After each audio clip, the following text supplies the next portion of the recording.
we do last session? That's a good question. Well, Hey, Okay. hey. no, I'm not doing it today. I just Somebody else started. do it. I just started the recording. Let me speak. Esme, stand on your goddamn feet. Okay. Christ. So, Lancers, 1 week has passed since the last session Yes, In- man. in game time as well as real time. I want Esme to tell me what happened last week. Last week. Well, Okay. it's been 1 week since you looked at me. Touch your head to the side so you're angry. If we reference any bare naked ladies, I need you to kill you. I need you to kill you. It's already happened. I'm sorry. All right. Well, last week. You want me to do this in Esme voice or do this regular? Yeah, you sure. said Let's get this from Esme's perspective. Her sit rep. Each of you Okay. are asked to file a report because of the absolute failure. You were each, like, almost like as a punishment, asked to file out these large reports to see what happened, so that Hector could dole out due punishment, essentially. Mm-hmm.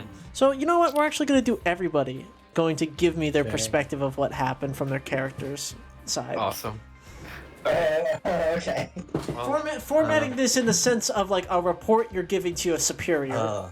Like a Rashomon kind of. what was the name of the planet we went to?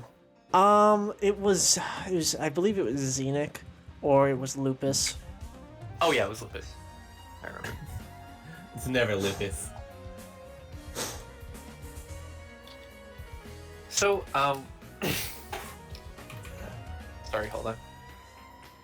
Okay, so we were sent to Lupus, in order to extract an OMDI team, name being, as we taps her pen on the paper. She's trying to get it to come to her. The name being, shit. Who were those guys? You look Redguard. over at your allies' paper to try and cheat off of them. I'm mouthing. Redguard, right, thank you. And we were trying to extract Redguard because they had gotten themselves in quite the pickle in a little industrial building on Lupus. And they had gotten mixed in with the Albatross of all the groups to piss off and, you know, make them think you're pirates. Those are quite the guys to, yeah. Well, we were sent in. The first part of the mission, I think, went pretty according to plan. We wiped out some Albatross guys. It was tough. It was Albatross. Fuck. But I think we did a good job of that. And then shit started to go awry once we headed into the warehouse when just before Parthenon was about to absolutely lay waste to shit the our little Ronin friend, a White Skies member Windshear appeared and basically mopped the floor with us. It was incredibly disrespectful. I think I should be sent alone on the mission to kill that guy. And Ashwin almost died. Do remember that. And we did lose someone from Redguard. Sure, it'll come to me. Josie, hey. Esme looks up and asks Josie. Look up at the sky through the dollhouse open roof of. Who? Like ready I forgot your character's name wasn't Josie. I love that. That's so cute. Lourdes. Say. I can't believe I fucking. Josie is like a weird mirror, or Duchess is like a weird mirror reflection of you in a You weird say that way. about all my guys. In a mirror Not true. world, you are Lourdes. Excuse me, Lourdes. That is like, what's up? Who was it that who was it from Redguard that passed? Esme. It's silly. it's been a long week. Esme. Stalling because I forgot her name. Prone to fits of forgetfulness. Unlike Yeah. me, who remembers Yeah. these details. So listen to me. Who's in class? Mm-hmm. It What was it? was. I don't remember. Okay. If Parthenon is in the room with, So, with okay. these two filling Yeah, out the so thing, everybody's in the room except for Devil Sun, who's currently in the hospital right now. But you three are all Look. brought to this room. You're basically doing paperwork right now. This is your bureaucracy downtime times 3. I'm sorry, I If didn't you- talk to her a lot. I forget her name. I'm you sorry, see she's bad. Parthenon with her helmet off, and you've never seen her look more disappointed. I didn't. We weren't friends, but you know, it's sad that she's gone. Golly. Yeah. That's right. I was testing you. Okay, I gotta write that down. Oh, did I pass? No. Indeed, you did. Thank you. Indeed, you did, my friend. They wouldn't let me bring Whip in here, and Whip usually remembers these things. Like, Right. but yeah. So Callie passed, and then we headed home. Mission basically a failure, despite the fact that we completed our objective. I mean, just- absolute failure. I thought was kind of harsh. I mean, we did our best. The other guys, they didn't do it either. Like, what do you want from me? Mhm. Well, I think I'm done here. As they fucking hands her paper into Hector and just fucking leaves. And let's hear it from the perspective of Lourdes. Oh, As shit. you Are look sure? back down to your paper, now that Hmm. Swan Song is gone, and you sort of pen in the name Kali where you had left a blank. Yeah, right. God, I spelled it wrong. You spelled it with a fucking C. Golly, like the dog, right? I loved that girl. Callie. Fuck. So I think you got what you needed. Don't want to be redundant. If you want to just let me on out, that's cool too. Well, no, if Lourdes has any unique perspectives on anything, I'd like to see them or hear them. Oh, well, of course. Alright, so when we landed, we dropped in. It's pretty hot. Hot zone. Red hot. Scorching, really. Blistering. It was fucked.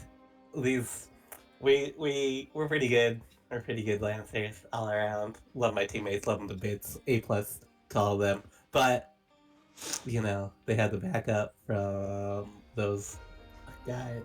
What are they called? They have like a bird theme name, I think. Albatross? Albatross.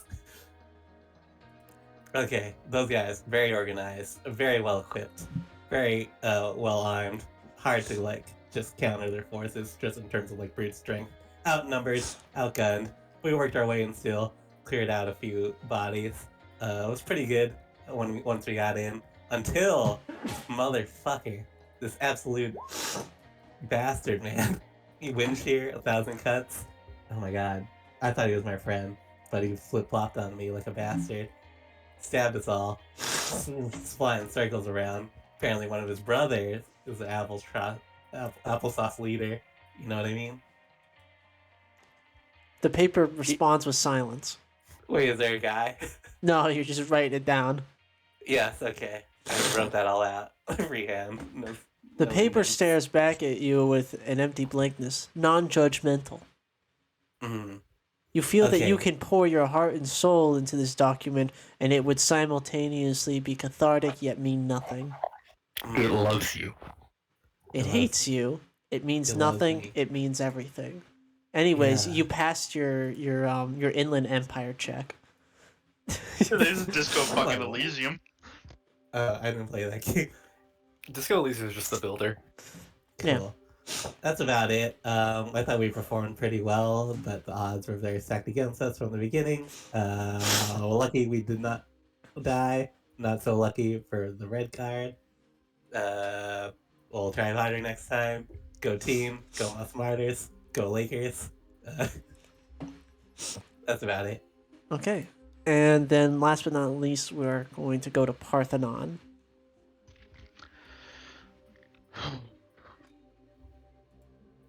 From about the moment we dropped, we were pinned down. They had a suppressive fire up on an elevated position along with scouts performing spotting duty for them. They were able to keep most of us locked in one place for most of the entire first in combat encounter. Sorry, I shouldn't use game terms. Scuffle? On top of that, skirmish? skirmish. Yeah, skirmish is good. On top of that, they had melee units that were able to close the gap with us while we were pinned down and do extreme amounts of damage. While I was able to do my best to remove the ranged foes, assault pattern groups, and scouts as a threat to the best of my ability. I unfortunately had to leave most of the rest of the team pinned down and was only forced to fall back when they received reinforcement from melee units. While I did my best, it wasn't good enough, as we'll see. After we cleared the first skirmish, we headed inside the warehouse, where we were met with more melee units for the most part, Ronin patterns, and while I was able to effectively disable and nearly destroy their leader, they were quickly reinforced by a member of White Sky called Windshear. And due to a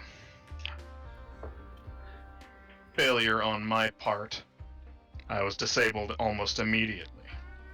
This caused a cascade reaction that led to the downfall of the rest of the mission. Kali was... She pauses on that for a long time. Killed in action. We were able to evacuate the rest of Red Guard before the authorities arrived, but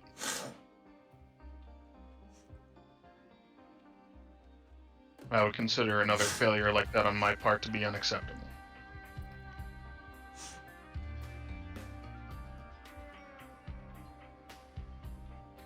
As it is, I will be reconsidering my tactical choices going forward.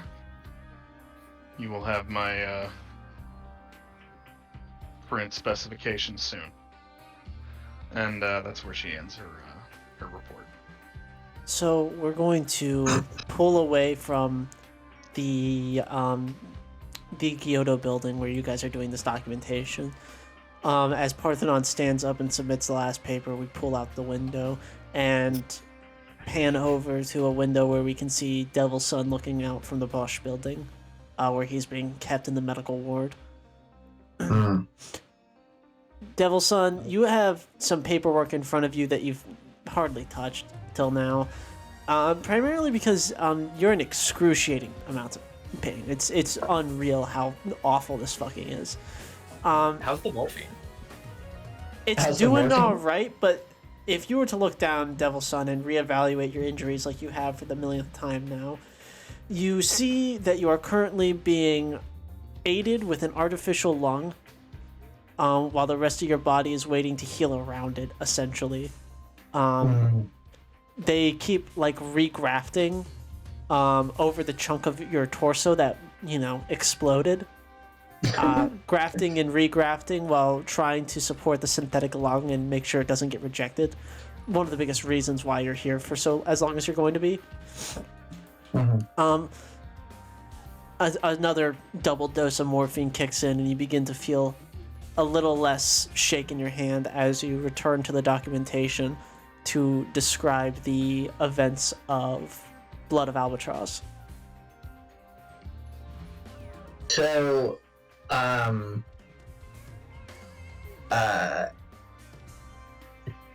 Ashwin has one of those grip strengthener things that you squeeze to get a better grip. There's actually a number of broken ones of those, like just littered on the bed. And the first time Hector tried to get him to do this paperwork, he literally threw one of them through Hector's clipboard. But anyway, I think in his evaluation, what happened was they were pinned down. His specific failing is that he got locked. He got really pinned down. Like everybody was pinned down, but Ashwin was like the Zenobia was unable to move, essentially in the first round, and it ended up taking so many structural hits it wasn't going to survive the rest of the mission.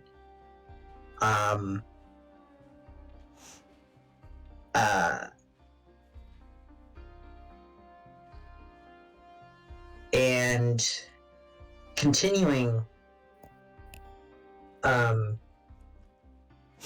Ronin, the White Sky team just outclassed what their machines were able to keep up with. Chasing the Ronin as it was running away, as they were taking some of their equipment and leaving the hostages behind. Ashwin took a shot at the White Sky, just barely managing to slow them down, but the bullet, the explosive round that he keeps in his sniper rifle, was deflected back at him and ended up blowing up a chunk of his abdomen.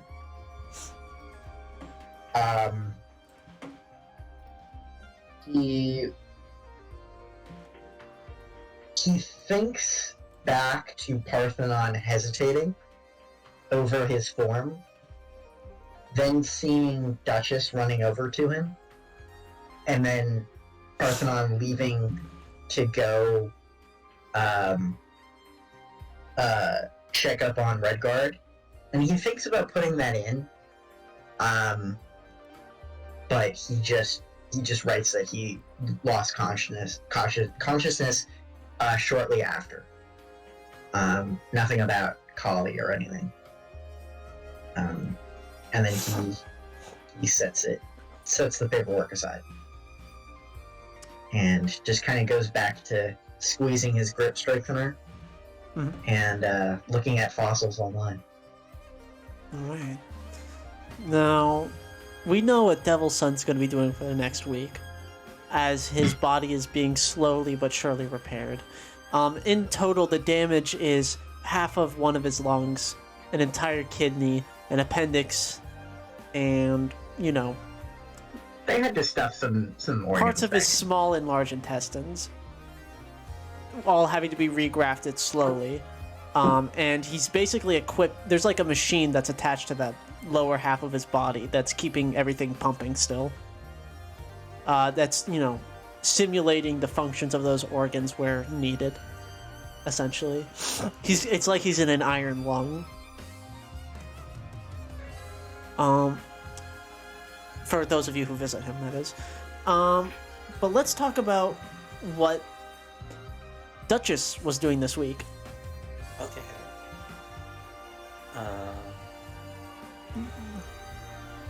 Probably taking some time to recover from the shock. We had 2 missions back to back, so that alone pretty taxing.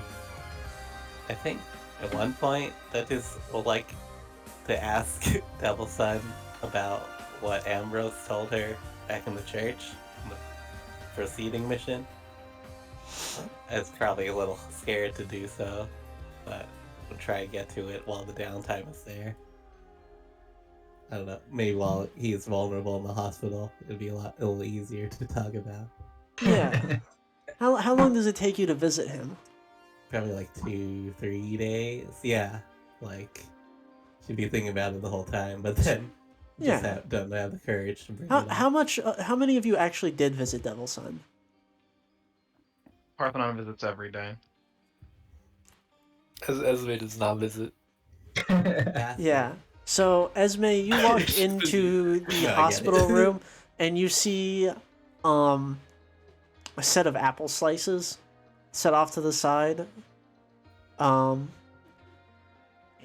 you step in and see the machine as described before that is pumping Devil Sun's organs as he is on a laptop, kind of like he's kind of rested the laptop on top of the machine that's keeping him alive, like a makeshift desk, and he's like looking at images of fossils as he reaches over and grabs one of those apple slices and just pushes it into his mouth.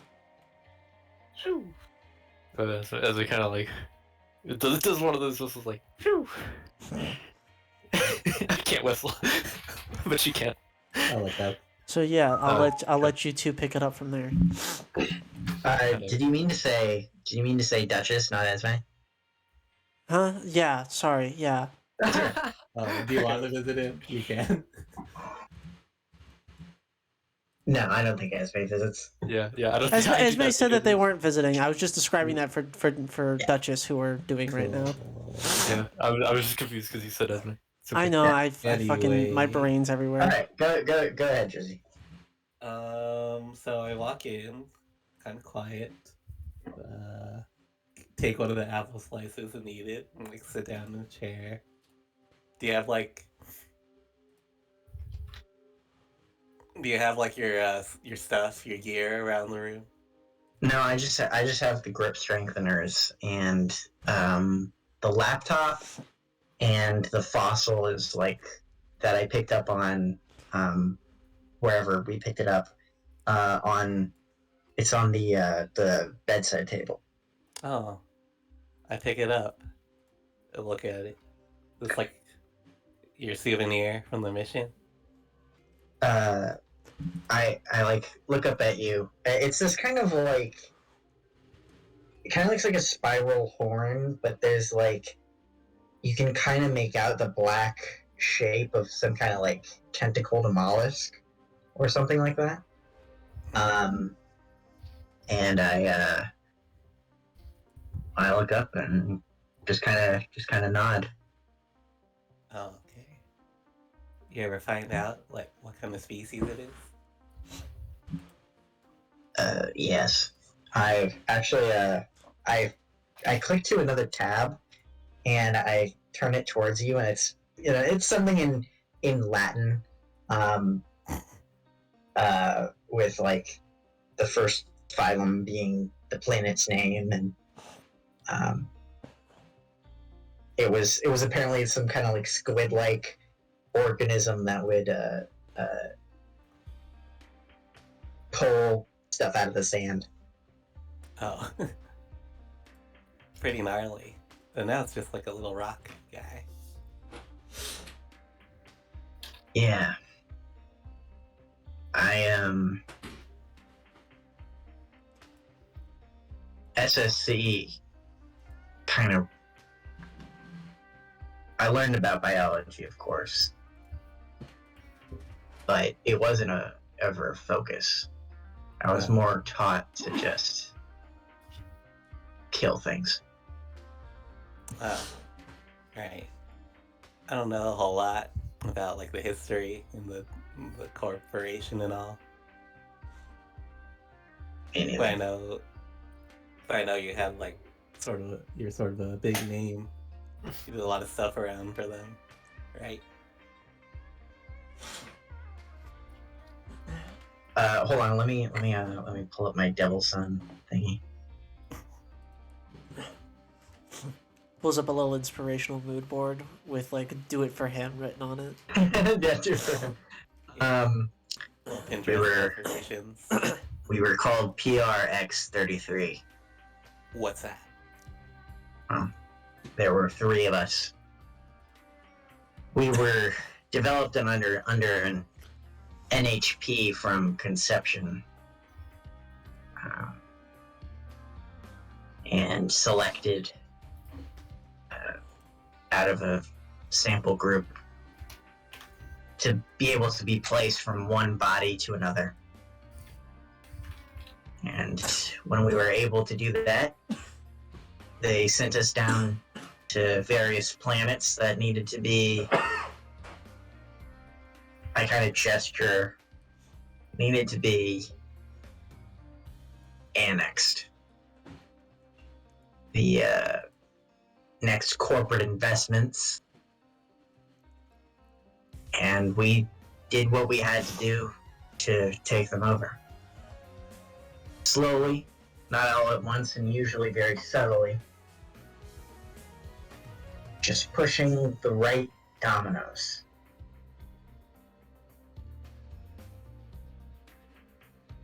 But what happened?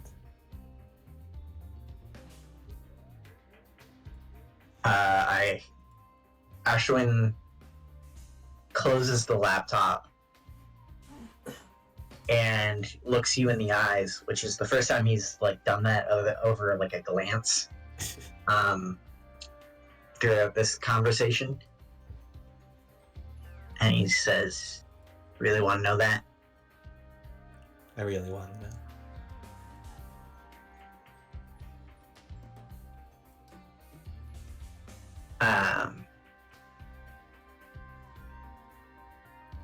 Over time, I began to question what we were doing.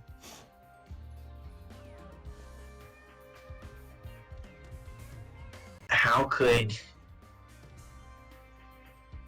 we know what was right? We were taught that SSC was bettering the galaxy. But whenever we looked back at those planets, it was just the same shit, different day.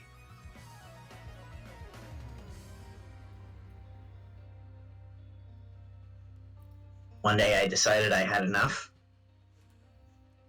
and I led an uprising against SSC.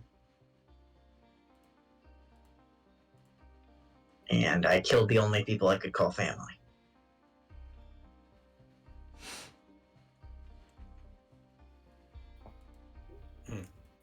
And the worst part is I can't figure out if I would do it again. I've been sitting here all these years trying to figure that out. And I don't know.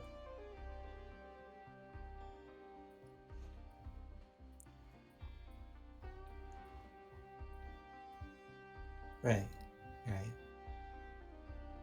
I guess I kind of get it. I was kind of like you, but I was supposed to get new planets through diplomacy and politics and stuff like that.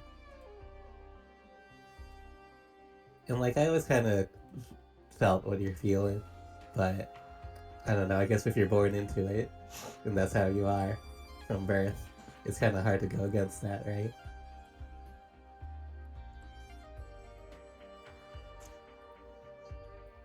We were sent into problem planets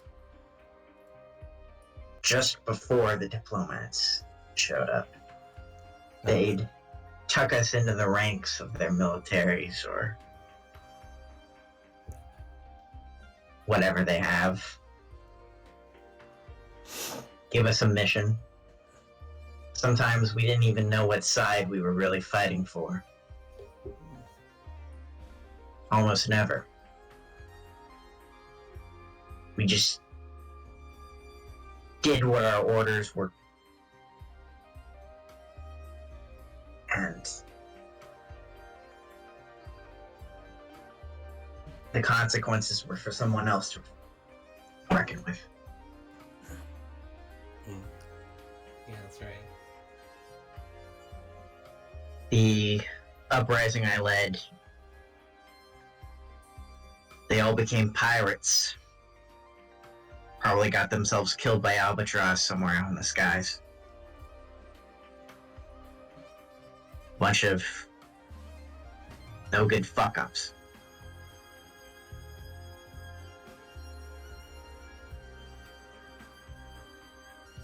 And I still don't know what I would do again.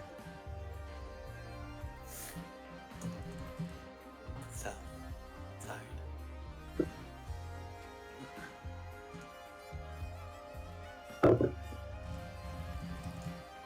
A lot of my That'll- family does.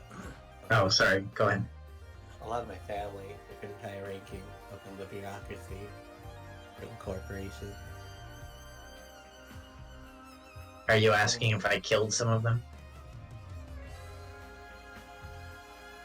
Well,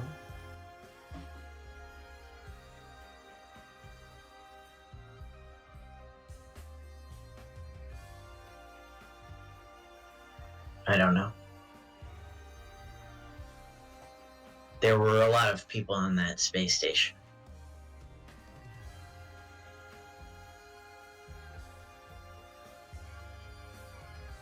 I knew some of them. I didn't know a lot of them. Like what what SSC had me do on Planetside. They were just people I had to kill. Does that answer your question? I guess. Not the way I want, whatever that it was. We often don't get what we want.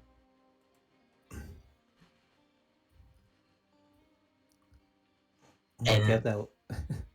You might think that it's better to just not want anything, but I don't know if that's the case.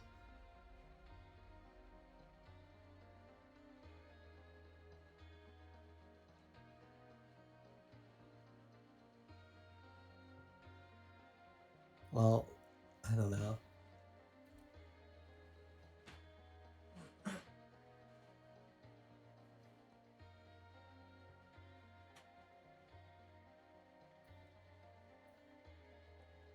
Was just shit, man.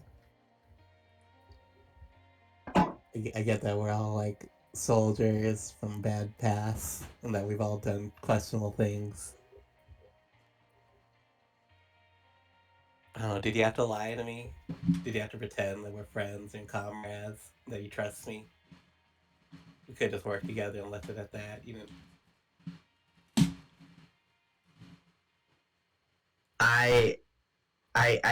I look at Duchess with like some like genuine confusion.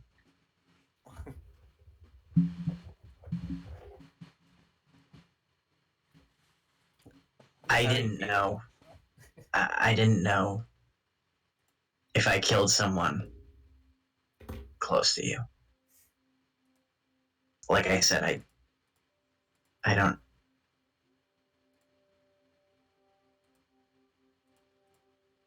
I believe I you. don't necessarily know who I killed. I think and- that's the truth. Yeah. For what it's worth,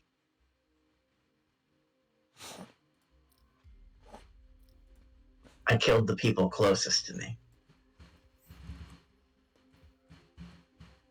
And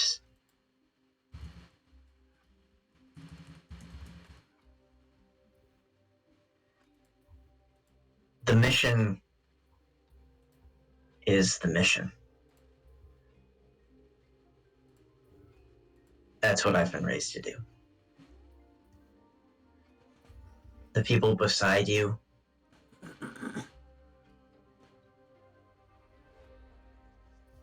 they're a part of that mission. They have the tools you need on that mission.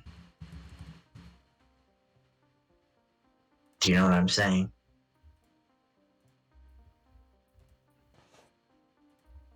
I do. Maybe I didn't when we first met, but I think now I do.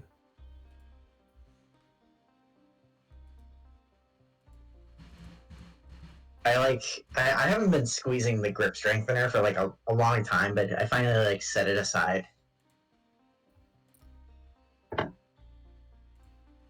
I think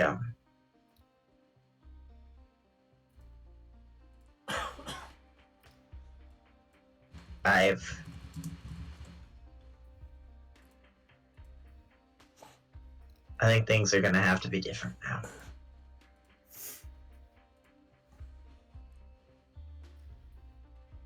I've never failed a mission before. And I think that's changed how I see you and everyone else.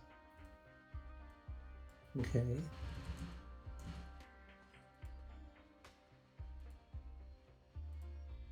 I don't think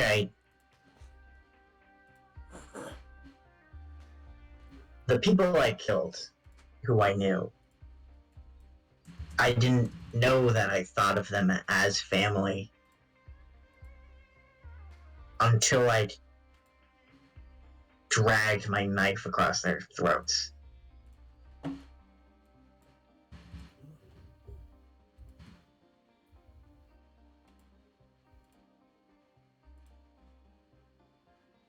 Pass me an apple slice.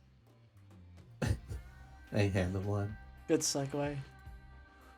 I Awful. just pop it in.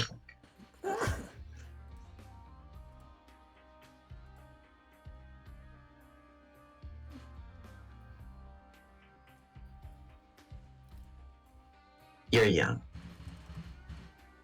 Get out of this as soon as you can. I don't want you to end up where I am. Where I was. Where I'm going to be.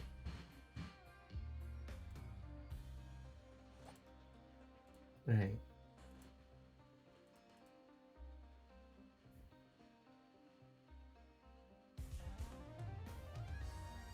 Right, I'll like start getting up from the chair, make my way out.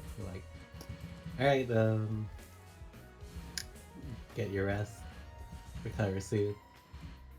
Keep your organs inside you. I'll try harder this time.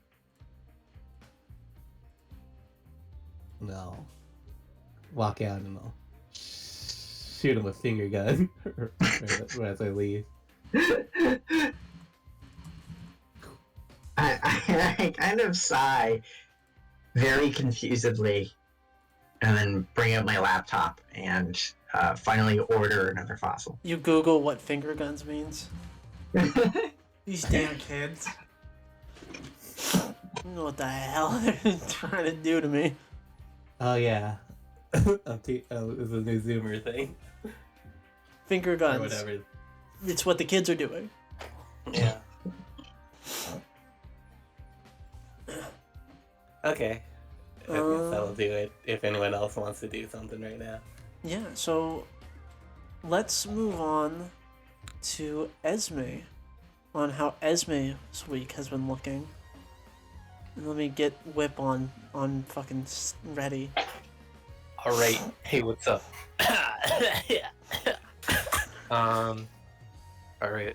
You don't mind if I basically just like repeat what you had me write down, right? Yeah, that's fine. All right.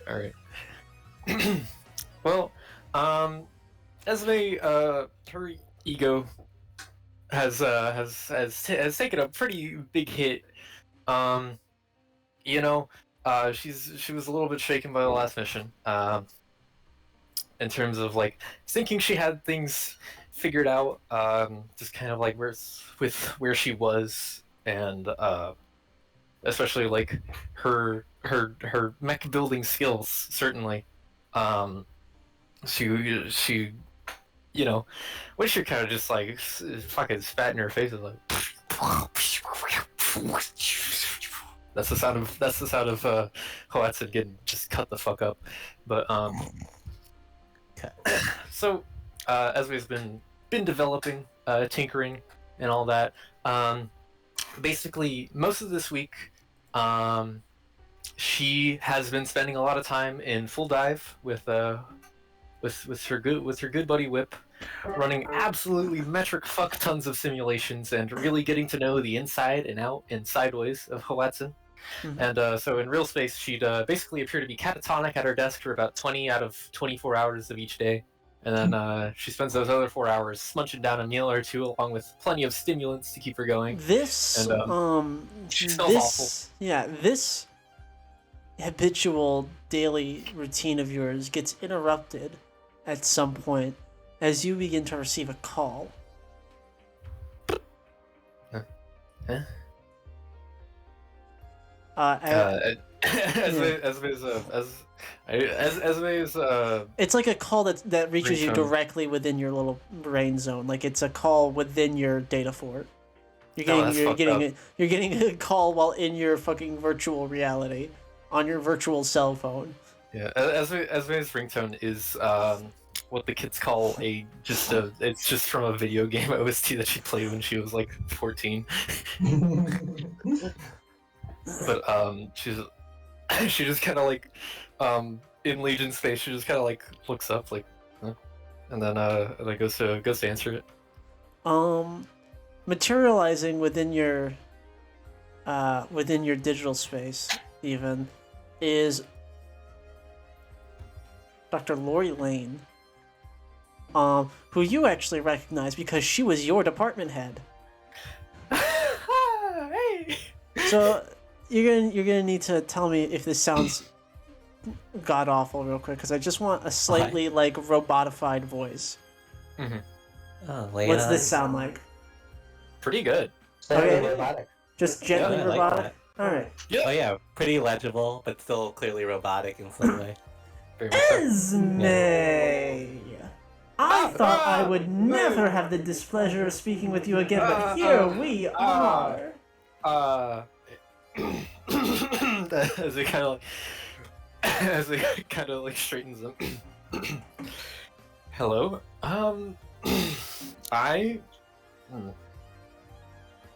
Okay. Well, first of all, I just want to say sorry for threatening to beat you to death with my hands.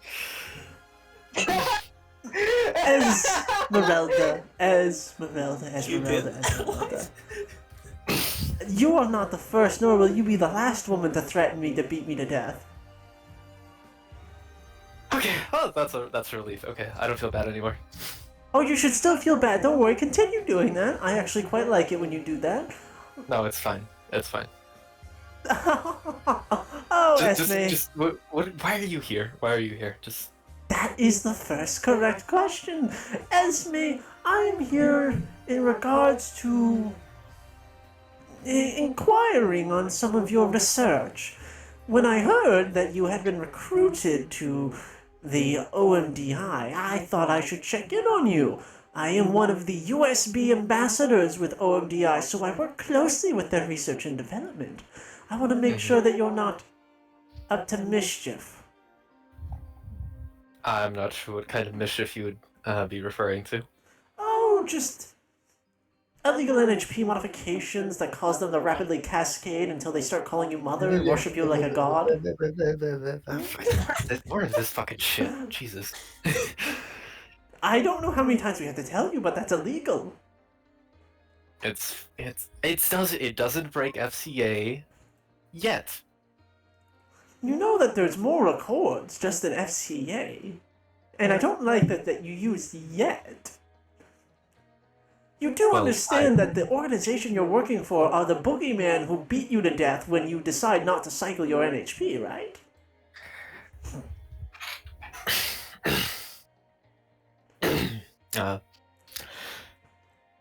Well, did you have anything else?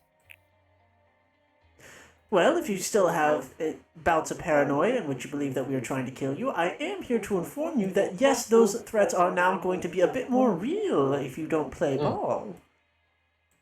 Unfortunately, expulsion from OMDI is not as pleasant as expulsion from USB. I'm extending this warning, friendly warning, as a colleague and former educator. Right. Well, yes, well, thank you for the kind words of warning. Very, very, very thoughtful of you, very kind, very, very considerate, I would say. Very considerate. Send this alleged woman to the Shadow Zone. That's what I'm saying. You are. I like scramble to just like find the button to hang up. And then you hang up, and Dr. Lori Lane disappears, and you leave that headache for another time. I immediately eject from full dive and just fucking go. I just have to like I have to like leave the facility to scream. You actually have to take a shower to get full dive Lori Lane out of your brain. Who would have thought that Esme would take a shower? The girl stink some- obliterated. Parthenon dreams that Esme would take a fucking shower. Please. Keep the helmet on, girl. You Got a scent filter toxic, on that? toxic God. girl stink. Oh god. Ugh. Damn bitch, you live like And this. she is not a girl who stinks good. No. God. She's a wretched, rancid woman. Mhm. Damned to rot in her bed. So, is there anything else, or are you just going to continue rotting? After that quick break, I feel like Esme is just going to get right back into it.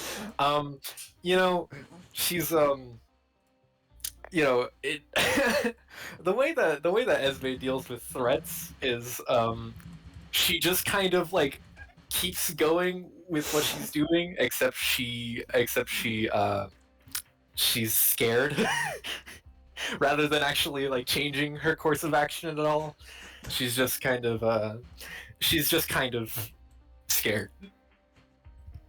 Yeah, by the way, But she- Esme, but she's- now you get to be paranoid with a good reason. We are But she's- sending gang stalkers after you this time. But yeah, she is going to continue just doing exactly what she was doing. Not ever breaking course and never stop the grind. Never stop the grind. No, I left Parthenon for last. She needs that synthesis. Oh, for sure.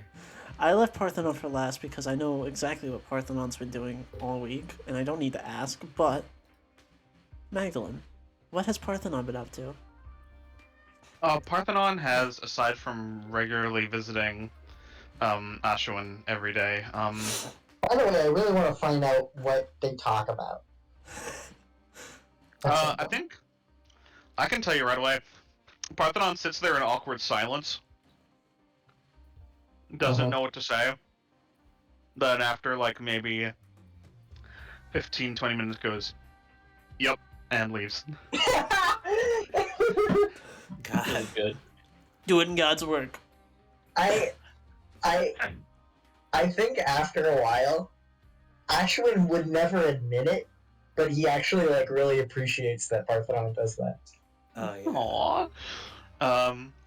Yeah, Parthenon has been obsessively printing, scrapping, and reprinting just different frames and builds, trying to like formulate or find a defensive mechanized chassis that she thinks will meet her exacting standards for complete team protection. Yeah, and over the course of that time, you receive a few visits to your hangar where you're printing. One from Ophelia, and another from Trouble, who approaches you from behind and knocks on the outside of... Well, you don't have a door, so he's really just punching a little aluminum block. Duke, duke, duke, duke. Like an aluminum pane. Parthenon does not turn around and is still tapping away on a slate and says, "Yeah." Hey, should we, like, talk?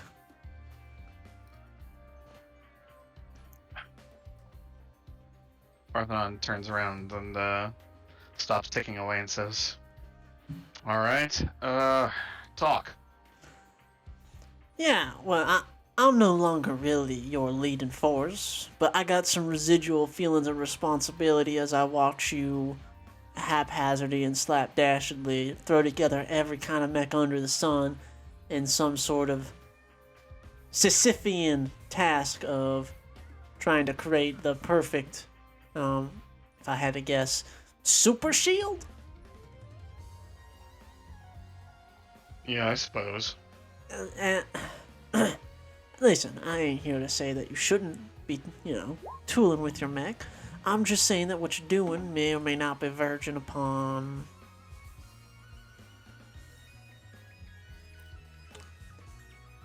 a complex. Oh, really? Listen, everybody fails missions. You're not gonna get everybody. That's a part of the job. That's the biggest part of the job, even. Not everybody comes out alive. Not everybody goes home.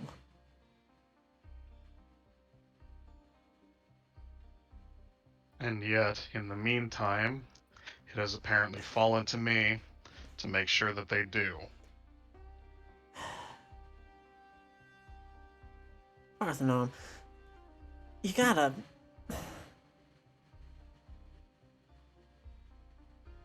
Listen, you're attached. I understand. You don't want to see them die. I didn't want to see Bloodfeud die. I want you to understand that I know where you're coming from, but I just want to let you know that this ain't a path that you come back from in one piece.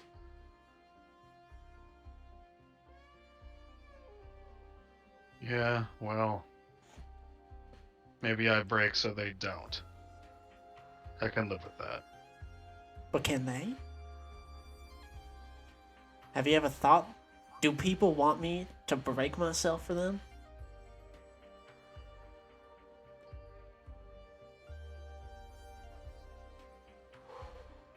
Listen, at the end of the day, they'll get over it, I guess.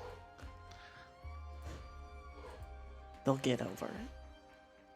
Sounds like It's better. I might be so bold as to say that you're one who don't get over nothing quick. Astute observation. I just don't want you hurting yourself. I know what it's like to be obsessive. Detrimentally so. Put my whole heart, soul on one machine to do one thing and one thing only, like some sort of poltergeist. Like once I finally complete this one last thing, I, like a restless spirit, will simply ascend into heaven. And I gotta tell you, you don't go nowhere. You wanna know where I ended up? I ended up here. And now, the folks I used to call family are a million miles away.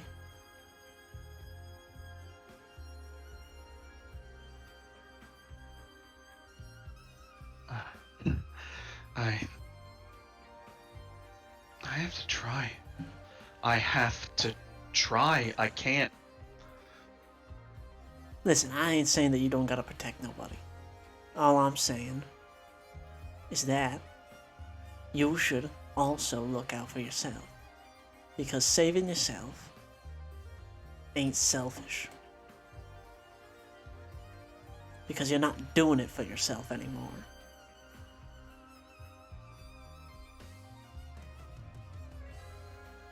Maybe so. I looked at your mission report. Don't ask me how I got it. But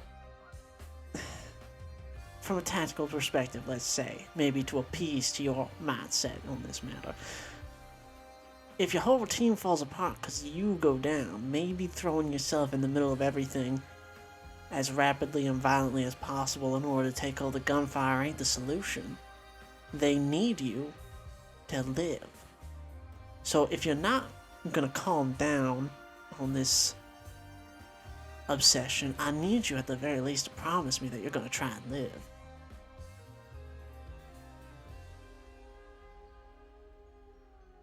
He clearly, now, she's been going without her helmet very often now. She'll wear it, because it is technically still her hardsuit helmet, so if there are situations where one needs to wear a hardsuit helmet, she'll be wearing it. Right now she isn't. Takes a long look, eyes him up and down, kind of furrows her brow, and then nods slowly and says, "All right, I will try my best." Yeah. I might be a stoic motherfucker, but I'll be real. I can't take losing any more friends. I'm getting real sick of it. Real quick.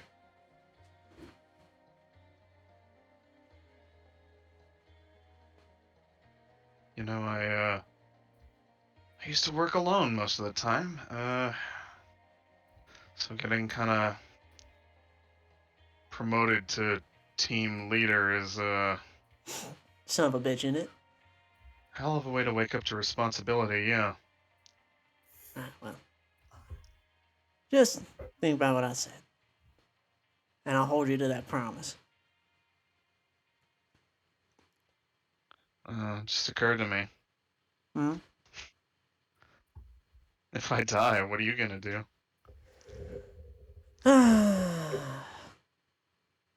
Oh, whatever will I do? That's true. You know, I mean, the promise isn't really enforceable anymore. Got this kind of sardonic smile on her face. Well,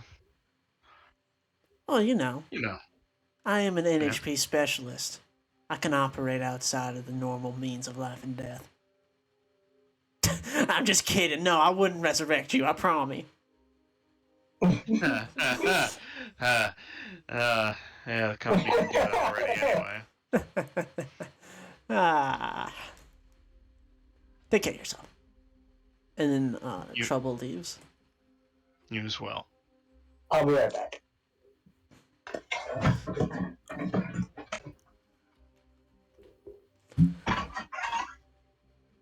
So,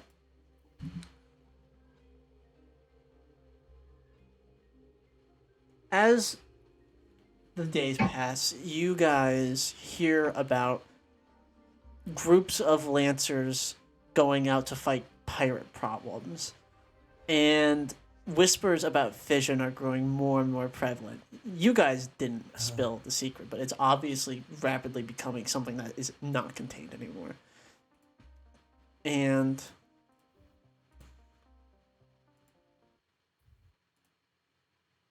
one day, an announcement rolls through via Gabriel to everyone.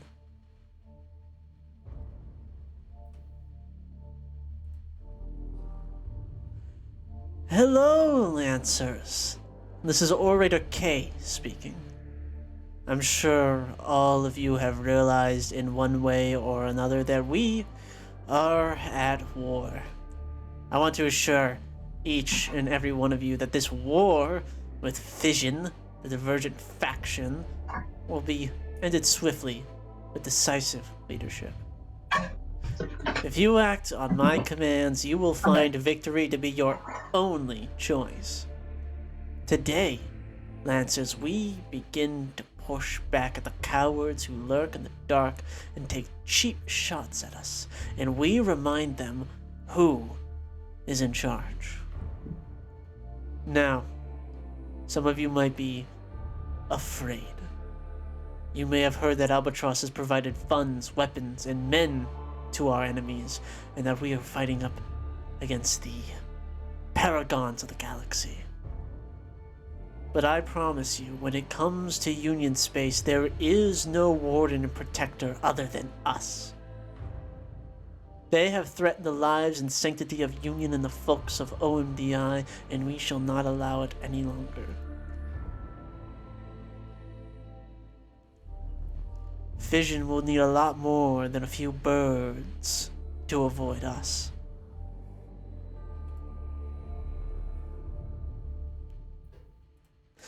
Stand by ready for orders. Transmission ends. I start clapping. No one else is doing it. A sort of quiet falls over the entire base of Eden. The only thing you can hear be the birds chirping.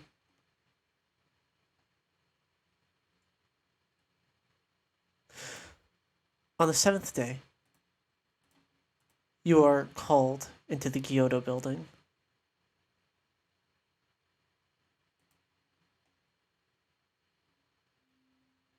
Am I there too? Yes. Basically, the day you are discharged, Devil's Son, the first thing you are given, besides your medical paperwork is a note to go to the Gyoto building and report to the chapel. By the way, something I want to add real quick. On the day that I get discharged, I've had an actual baby Triceratops skull from Cradle sent over here. Holy shit. What? That's insane. And The finessing that must have took. and then, Ashwin just looks like kind of proud of himself. Just kind of admiring it for a bit. Does he have it with him when he goes to the Yoda building? No, he has one of the privates. Private Dick sends it over to the their dorms. I see you reblog Peregrine Josie. Yeah, I looked up Lancer in the search and then you showed up. So you step into the Gyoto building towards the chapel, all of you. You all kind of see each other pile in together as you are all making your way towards the same place. And once you are inside, Kay is waiting there for you. Ah, Martyrs. Good evening. I'm happy to see you've healed up so well, Mr. Ashwin. Please, find seats anywhere. I'd like to discuss business with you. I hope you don't mind the informal setting. I wanted to keep this loose, fresh. Morale's already at an all-time low. I'd like to not stress you out any more than necessary. Okay. I said, We're in the chapel, right? This is like for prayer, for like non-denominational It's like an agnostic church. Yeah. It's like there are multiple booths for private prayer. It's almost closer to a library than anything. mm, Do they got books? Yeah, Damn. religious texts primarily, but yeah. Something weird about that. But okay. Cool.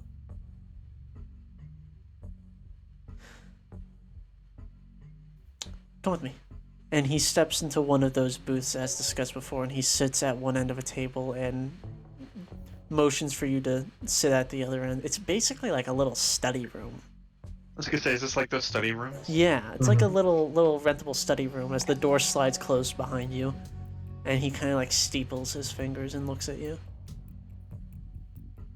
So, how'd you like my speech? Inspiring? Oh, very. I clap. Very moving. Mm-hmm.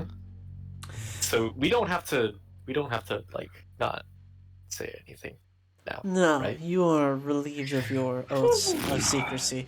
Though I do ask that you still express a little bit of...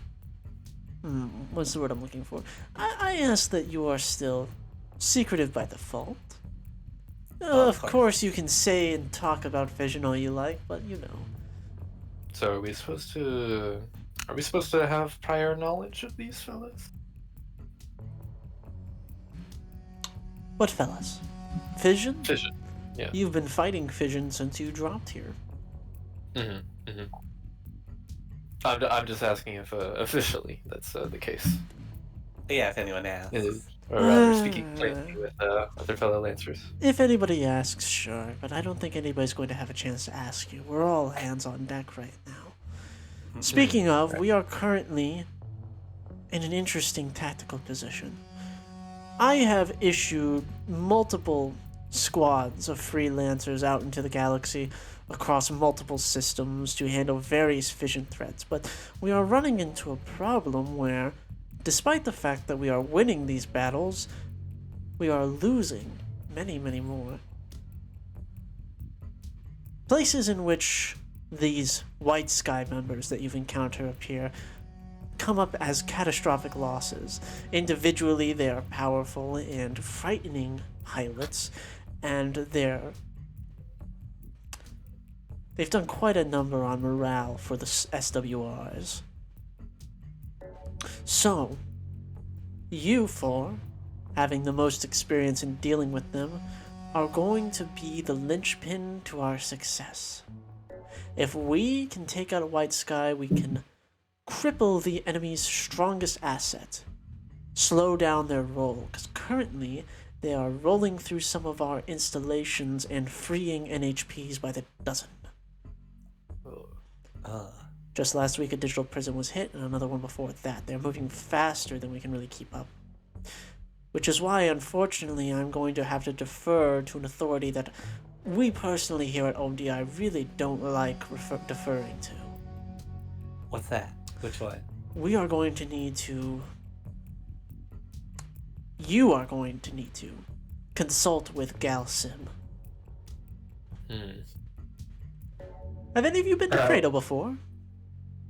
No. Oh, we're going to Earth? What? Excuse me.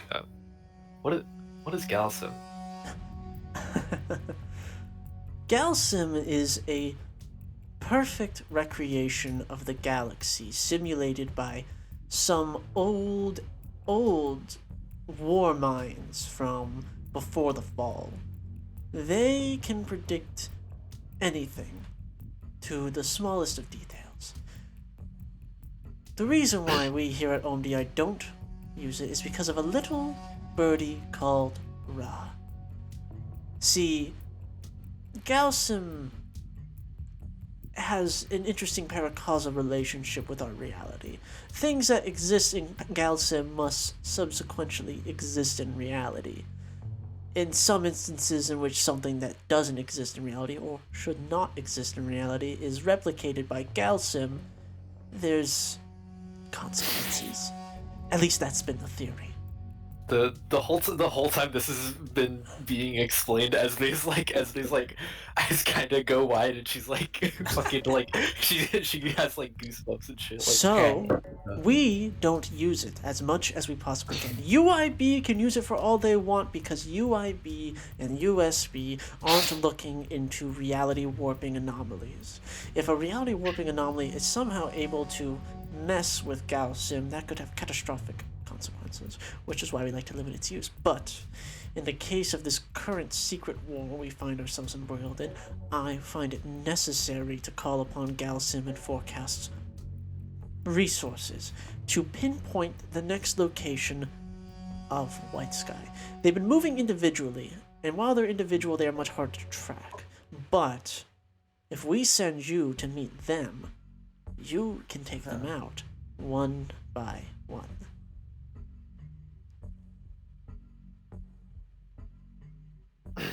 Kind of leans forward in her seat. Says, when do we start? Right now. I would like to introduce you to a dear friend of mine. Whatnot, could you please introduce yourself?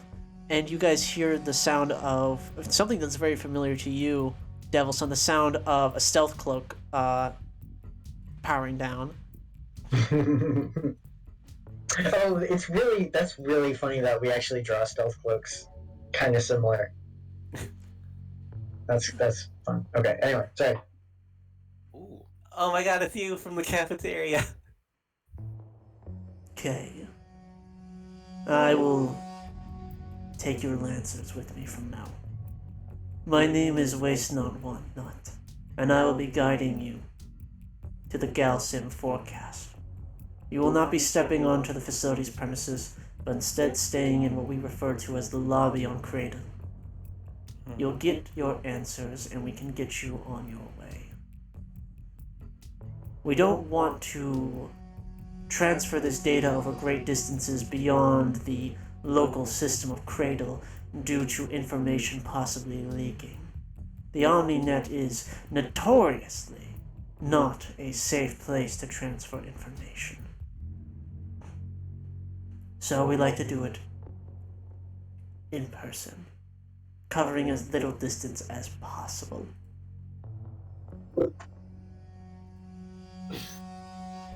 So we're taking blink gates. If you have no objections. I just shake my head. Well, Sounds you cool. heard the lady. She will be assisting you in all things related to UIB and their monitoring of GalSim/forecast. I believe that our first target of interest should be terminal velocity, and we'll work out from there. I have wanted to take TV down so badly. How did I not know about this Galsim thing? Is it sort of like a? I mean, I imagine it's sort of like really, really need to know sort of thing. But It's extremely neat to know, and you have Right. never needed to know, Esme. right, Oh, I think right. she in right. particular needed to know more than most. Sorry, I'm. You guys are gonna get along great. Now, as they feel sick. now, listen. Yeah. I want to make something crystal clear to you because some of our Lancers are a bit soft. When I say I want you to take out TV, I don't mean I want you to break their stuff and leave them with broken legs. I want you to kill them. I would like this to be absolutely clear. You are not being sent on a strike mission, you are being sent on an assassination. Okay. And if you're good at it, you're gonna get promoted. Oh, good. Alright. Question, mixer, orator. Yes. Why us? I mean, not that I'm not flattered or anything, but alright, I'll just say we kind of get whooped by them almost every time. Precisely. But they haven't killed you. Hmm. I wish to exploit this familiarity they have with you for them to, at the very least, hesitate. Okay. You are going to kill them, but they might not be out to kill you, and we are going to abuse that fact. Additionally, I find that your experience with them outranks any other Lancer so far. Oh, hey. Thank you. Cool. Alright. Sub the Red Guard, who unfortunately are a little short-staffed for handling an assassination mission. Oh, right. Are you planning on refilling their rank soon?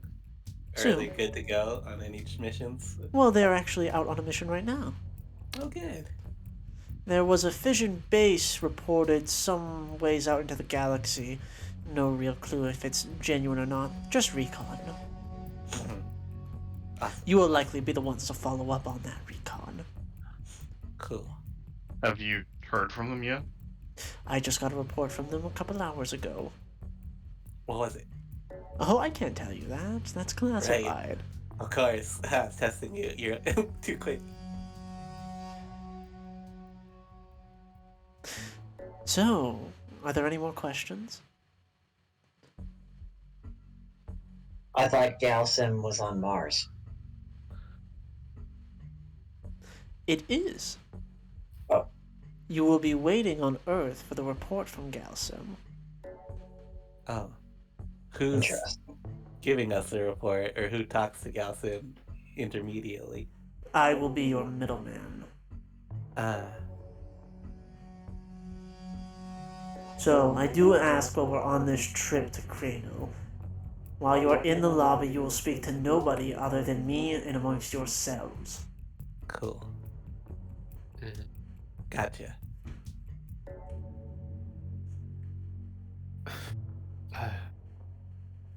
Ugh. You have another question? That's me. Sorry, I.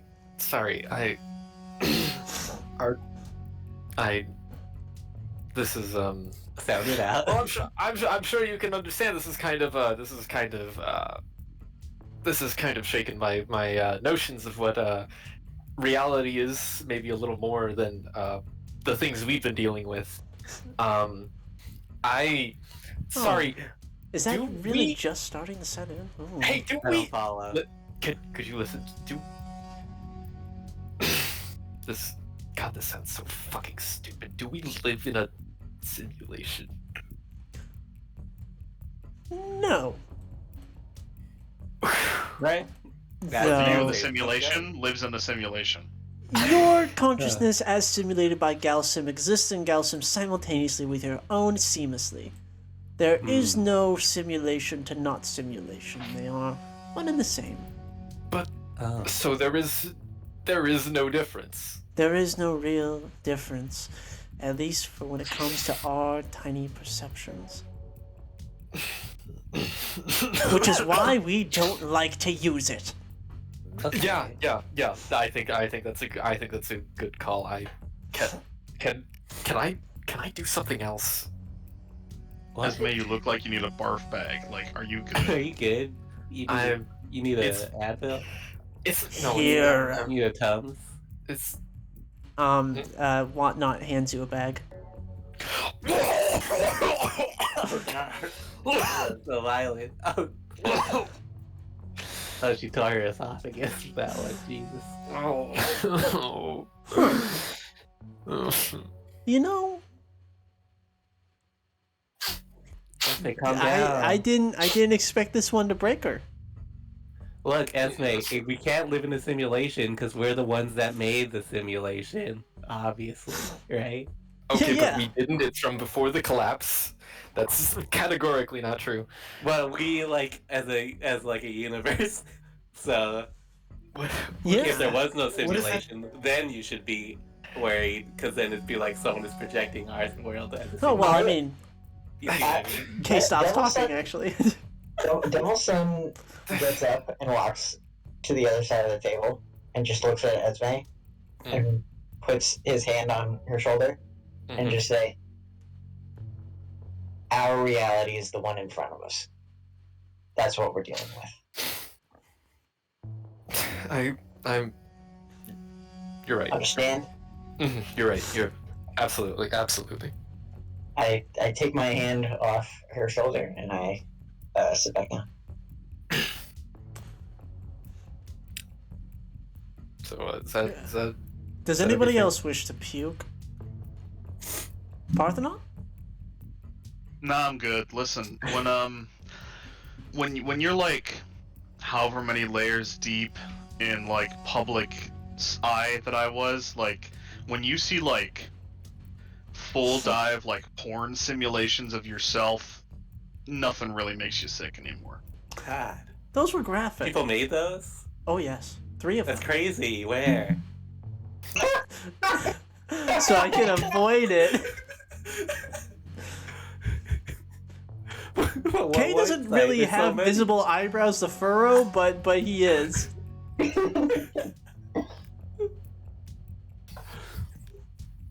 Even Ashwood is looking at Dungeons right now. I actually don't want you in my office anymore, or my chapel. Oh, okay. Gotcha. So Mr. go on. Van. You have your orders. Follow Miss Whatnot, and she'll take you along. Fine. This way. Mhm. Put As that they're barf going- in that trash can. Oh fuck. Okay. As we had just kind of like been clutching the bag and that she just had to like hold on to it. Gross. She throws it away. As they're heading out, Parthenon goes, "So you got a helmet thing going on? I used to do that. It's pretty cool." I'm aware of your helmet thing, Miss Longkeep. Yeah, you're not supposed to say it, but whatever. I'm a part of a secret bureau of a union. I think I can get away with saying whatever I want, actually. I mean, it's also kind of a social faux pas right now. I'm kind of not, I'm kind of doing I'm Parthenon. Unfortunate. It's what does that mean? I was excited to work with Vash Longkeep. I'm not terribly thrilled to work with Parthenon. The track records look a little worse. Oh, yeah. Yeah. Thanks.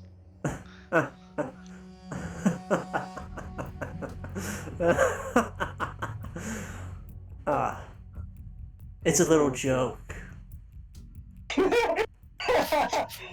No, I got it. I got it.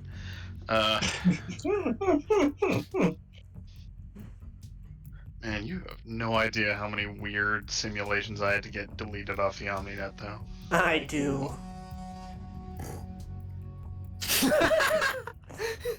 I'm sorry, do you want an autograph or something?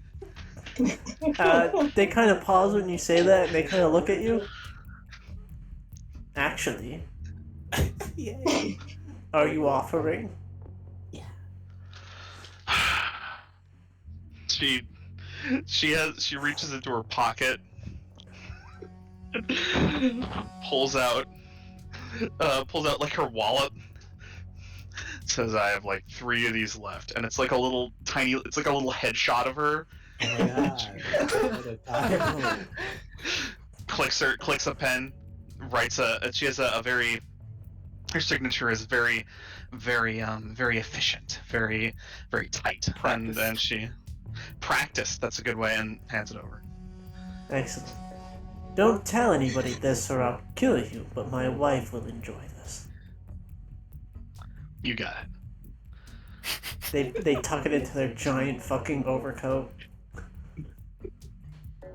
You guys pilot into the fucking ship. It's a very weird ship, not one that you've ever seen before. And you start to realize why as you pile into it. It's kind of more like a personal cruiser. As Waste Not Want Not steps into the cockpit and is starting to boot it up.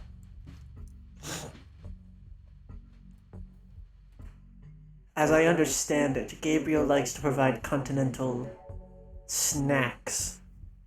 If you look under your seats, there are combat rations. Does that mean chalky milk? No.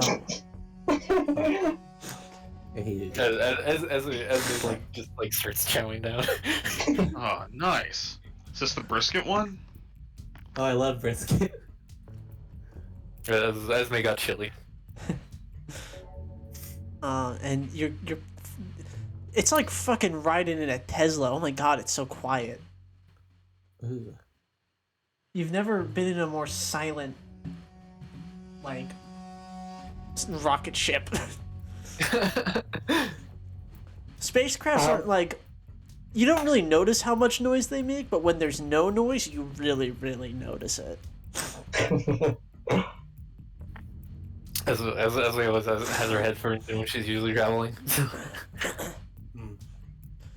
So I am going to go to the restroom real quick if we want to take a 5-minute break, and maybe you guys discuss amongst yourselves in character or not. I don't quite care. I won't be able to hear it. But I need some water. Well, let's leave some good in-character interactions for the recording. I'll fix this guy and leave it for them as a little gift. Nah, I want ice cream. Okay. Wow. I kind of want ice cream too, actually.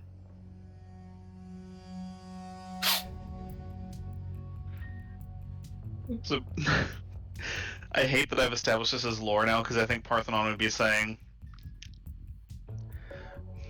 so in Long Keep 3, it's kind of they kind of do like an alternate universe thing where I'm kind of like a pirate captain. Mm-hmm. And you're not allowed to download this anywhere anymore. I mean, other than the like torrent sites and everything. Cat, you are stealing my mouse cord. The cat is doing horrible things. You are a goblin. Stop it. You take the role of like just kind of a regular like you're like a merchant sailor, and we sort of have this torrid sea romance. Mm-hmm. Right. It's more well written than the other ones, but it's still kind of weird. Yeah. Oh, yeah. I can imagine. Yeah. As we kind of just kind of close their laptop.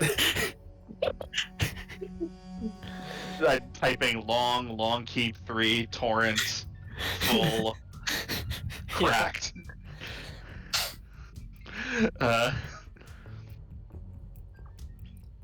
Yeah, High Impact had all those taken off the OmniNet, but What a shame. What a shame. I mean, unless it's not a shame. no, they eventually made their own licensed knockoff. But nobody liked that one. Right.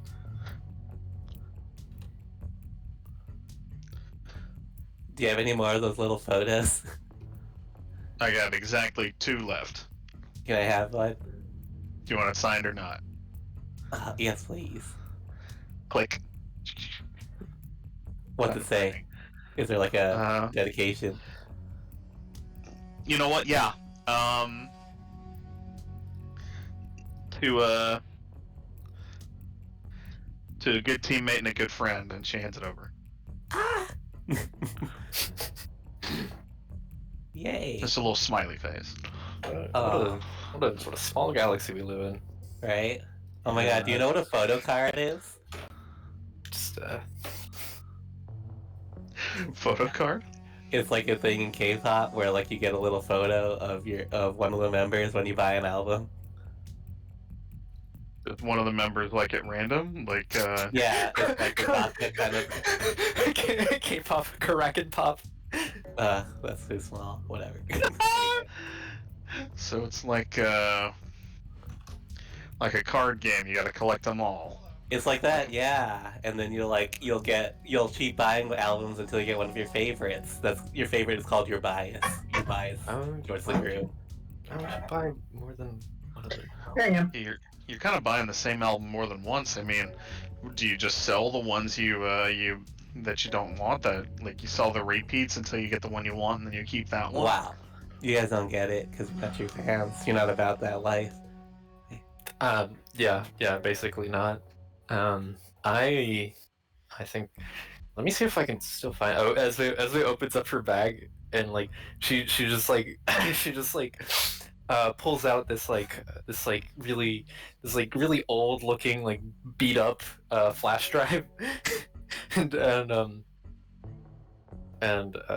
she's just like this has all of the music I have ever liked, and I have not put anything in it since about 5,000 or so.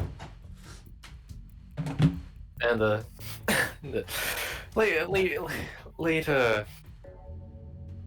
4990s were a very great time for music. Yeah, they had me release a solo album one time. I don't know if you heard that. What's it called? What was it called? Vosh on called, Vosh. Look, this one's Eric Yeah. from The Boys. He's my bias. And I have the Branching Parthenon one. I have all my favorites. What in the absolute fuck are you talking about? Nothing, shut up. What? Hey, are we there yet? I came in the middle. What are we talking about? Jizzy, I have a important out of character question. What's up? Can K-pop stand for Karakin pop? Yeah. Yes. Yeah. Yeah, that's good. Yeah. I had to buy 5 copies to get this baby, so. Yeah, when I released my solo album, they tried to teach me to rap. It was a complete disaster. Oh, let me hear a little. Do you have anything? Don't. Let me do a little. Anything on you? Do not. We arrive on Cradle in 5 minutes. Okay, Listen. well, Parthenon, you've got 5 minutes. Come on, chop chop. Oh Christ! Yo, what's up? We got what's her real name again? You are pushing I Magdalene's ability to do anything musical to the absolute limit. Okay, Come I on, get come it. It's not for free. She's gotta be in the right setting. So. Why did I write myself into this corner? You got an out. Baby. That's improv, baby. You got an out. They did try to teach you. Didn't mean that they succeeded. Yeah, you're. It was kind of. It kind of came. I didn't really have the rhythm down, so it was kind of more like sort of rhythmic talking and time with the beat. Not really anything like. There was no flow or anything. It was. This is why they buried it. I want to stop talking about this now. Okay, I get So it. you say What's they up? buried it? Yeah. Like literally? Out in the desert like She E.T. doesn't answer, but there is a grim look on her face. Is Alright. I'll note Esme. Ashman just kind of like slowly nods. What'd you say? attention, Esme, whisper to her. passengers. Okay, can you find it? If you dig around long enough, can you find the hidden rap album? That's a good idea. Hold on. Okay, go. Start now. Attention, Uh, passengers. Yeah, I'm listening. 6. May I make a check to do it in time? What the 5 fuck minutes. do you mean do it in time? In time for the plane to land. What are you doing? I'm trying to. Not I'm trying. that. I'm trawling the island net for a the copy of misguided the. rap album. Okay, for, yeah, this is gonna be heroic check. I need you to make an investigate trigger. Okay, I'm gonna do hacker fix actually. No, you're I gonna roll do the investigate. Can I roll hide the truth at accuracy? Yes, you may. Fuck. 1 second. I'd like to assist. Really? No. Okay, so 16. Alright. Okay, let's see it. All right, show me what you got. I believe in you. Come on, do it for the gram. Do it for the line. Fuck me. I would like to push myself. Natural 1. Go. I forget what you do when you push yourself. You like it? You take stress and roll a 1d6. Okay. Okay. You can't even win. No, you rolled a natural 1. Oh fuck. There's no possible way that you can beat the DC. Fuck. God damn it. Okay. Alright, we'll try later. Um, Try next time. Sorry, I'm still on my drone voice. No, it was good. Passengers, if you look to your left, you will see a little blue marble. Welcome to Cradle for those who haven't been. And looking out your window, you don't see a little blue marble, you see a massive fucking planet. Blue is certainly a word for it. Blue, green, white. It is one of the most probably lush planets you've ever seen, flowing with life. There are millions of fighters and planes constantly moving in and out of it. Despite all the development and technology, even then, still, you cannot even begin to see the dottings of the cities on the planet below. It is simply too big of a scale even to comprehend. My dad took me to the museums here once. Oh, It you was did? pretty fun. Yeah. Oh. I remember that the old what is it? IPSN, I believe. The old IPSN headquarters, or I think it might have been interplanetary shipping, not even IPSN yet. But what are their old sort of base of operations, they made it into a naval museum. And yeah, I remember my dad, he was in shipping, so yeah, he took me here. Yeah, you guys have never seen this many ships at once. There must be easily 1 million individual freighters, and ships and cargo and personal transport constantly buzzing through this airspace as you feel a shudder from the ship as you begin to dive down towards the planet below. There seems to be like a sort of like lane system that Whatnot is just completely ignoring. There seems to be a way of getting these ships in and out in a nice, concise manner, via some sort of trafficking system, but Whatnot's just fucking gone over the barrier and slipping, just fucking face planting towards the planet. There's slight turbulence as you begin to re-enter the atmosphere, and you begin to pass through a series of clouds, and you do begin to see the city below, a sprawling metropolitan wonder.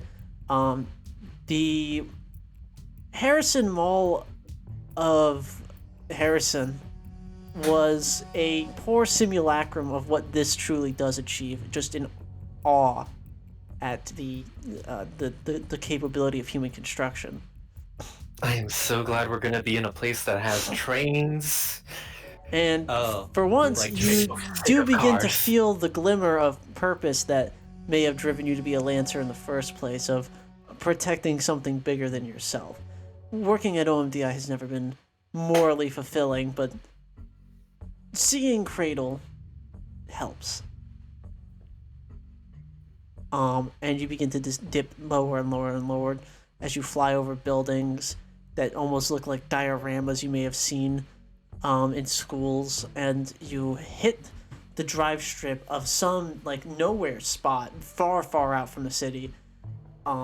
It's fairly like quaint private airstrip, it appears, as Whatnot pulls to a stop into one of the air hangars.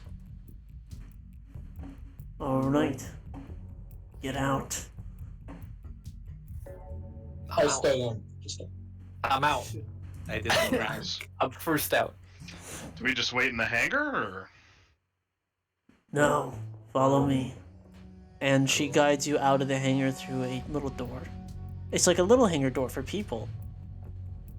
For people? For people. Oh my god. I'm one of those. No fucking way. Sure are. And you guys enter the quaint little private airstrip, like air tower, kind of. But as you enter into it, they immediately just step towards kind of an out of place looking elevator, Oh no. and they hit the down button. Dear And God. the door opens up, and they step in, and they kind of motion for you to follow as you guys all pile into this elevator. And they sort of hold up an ID to a scanner, and then they pop open their helmet and scan their eyes, and then they slaps back close again. Do we get a glimpse? Attempting to look at Waste Not Want Not's face results in visual obfuscations and headaches. It's like they have a built-in white noise across their actual face. Damn. Oh. Any amount of modifications causes this occurrence. And for certain members of this group, there's a lot.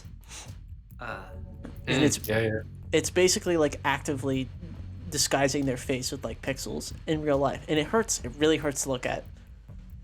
As May averts her eyes. And then the elevator begins to descend. Does it talk? No, Okay, good. and then she just stands there and waits. And the elevator feels like it's now been moving for like 10 minutes as you all just stand in silence. This is the most quiet elevator I've been on in probably years. You've been here before, Whatnot? I think they're based here. Based on what? I've been here a few times for similar situations in which OMDI finds Galsim to finally be a bit useful to them. Sometimes I report back here for other such things. It's a bit of an all-purpose area for non-UIB or other Galsim-approved folks to receive Galsim-related information. Cool. Alright, welcome to the lobby. And the elevator door finally opens up to this small like panic room. There's like another dude in there who's just sitting in a chair. It's like a almost like a dentist waiting room, basically. The majesty of the utopia above you is completely swallowed by this underground panic lobby. I give the guy a wave. Don't do that. Don't do that. I was just saying hi. No, don't acknowledge him. Oh. You're only supposed to talk to me. Okay. Sit down, stay here. I'll be back in an hour. An hour? I physically have to go to Mars and back. Okay. I could do it faster. She did. We She don't proceeded do that it grocery fast run. on purpose. And then they turn around and leave you. Okay. Yeah, we could do it faster, but fuck you, that's not how this works.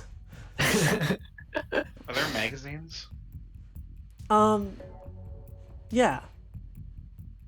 Parthenon picks up the nearest celebrity gossip rag. This is starts reading. multiple years old, and you immediately feel your entire face scrunch into itself as you see yourself. She immediately puts it down. I like peer over. What's going on? Nothing. I pick Puts it under like 3 National Geographics and a fucking Women's Wear Weekly. I dig it You out. actually whip out your sidearm and you shoot it 3 times. I put my fingers over my stomach and I take a nap. I'll go up. what? Old I man. just take a nap. Okay. Takes an Old man old nap. man nap. Old man Yeah. nap. I'm digging out the magazine.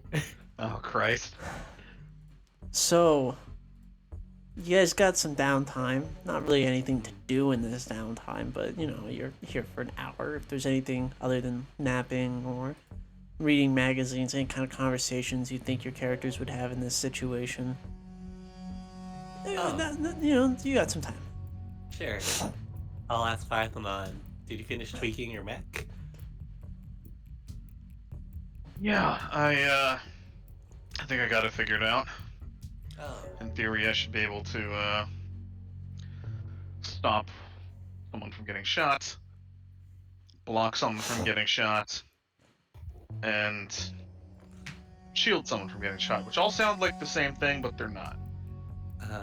So, but the point is, I think I can cover at least all 3 of you at once for a little while.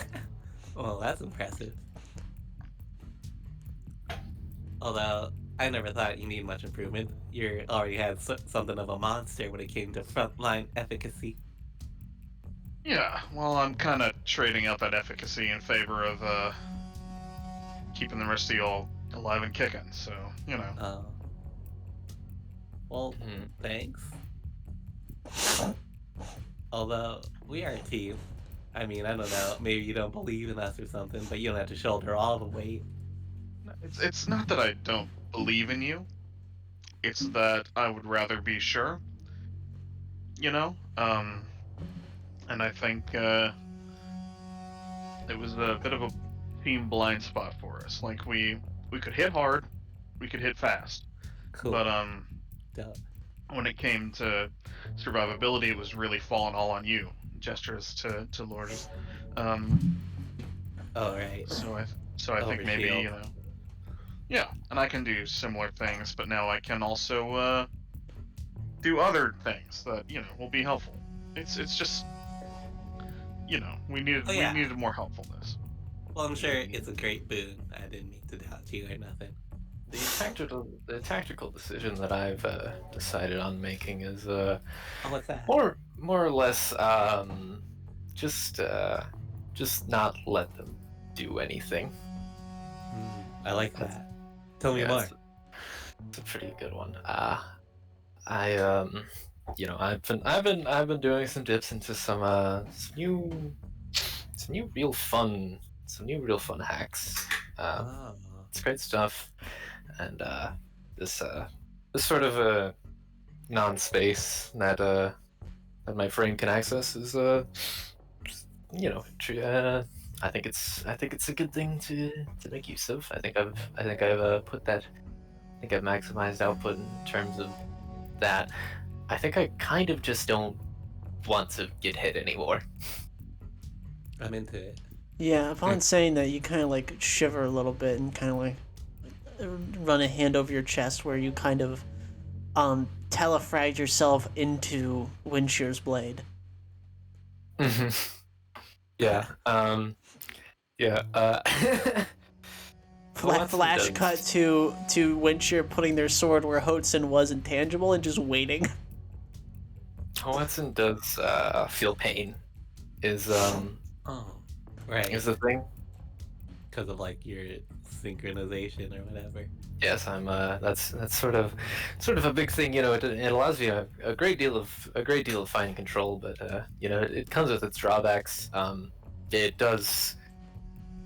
You know, the experience of dying and being forced into a really frail little body is it's terrible. I wouldn't wish it on anyone. Oh, okay. I Sorry. um, yeah, and then as it kind of goes catatonic as she just kind of leaves. Where are you going? Legion Space. Oh, Baby. thank God, she's not gonna read the magazine. Right. No, that was my move. That was my maneuver. I distracted her. You see that? Thank you. Yeah. Classic female manipulation tactic. Sigma female. Okay, I didn't actually mean to do. I just wanted to know about her robot. I feel kind of Yeah, bad. She's so- really spinning over there. Yeah. So you guys wait. An hour doesn't feel like an hour until you have to wait and do nothing. for an hour. I actually would. I would like to do it a downtime, by the way. Oh yeah, tell me what you got. I would like to power at a cost for a reserve. Okay, tell me. I about- would like to get the smart ammo. All weapons of your choice can be fired as if they were smart. Tell me how you would do this. Just you know, just like going into full dive of just fucking like just hacking away at Hoatson, trying to just slap on some additions. So, you're not in a place where you can work on Watson. I got my computer. I got my Omni Hook. I got my Legion Space Bridge. So there's no Wi-Fi down here. Oh my god. You are easily 200 meters underground. So Okay. I say you can still get this, but it's going to take you a lot more time than you anticipated because you're working off of 5G.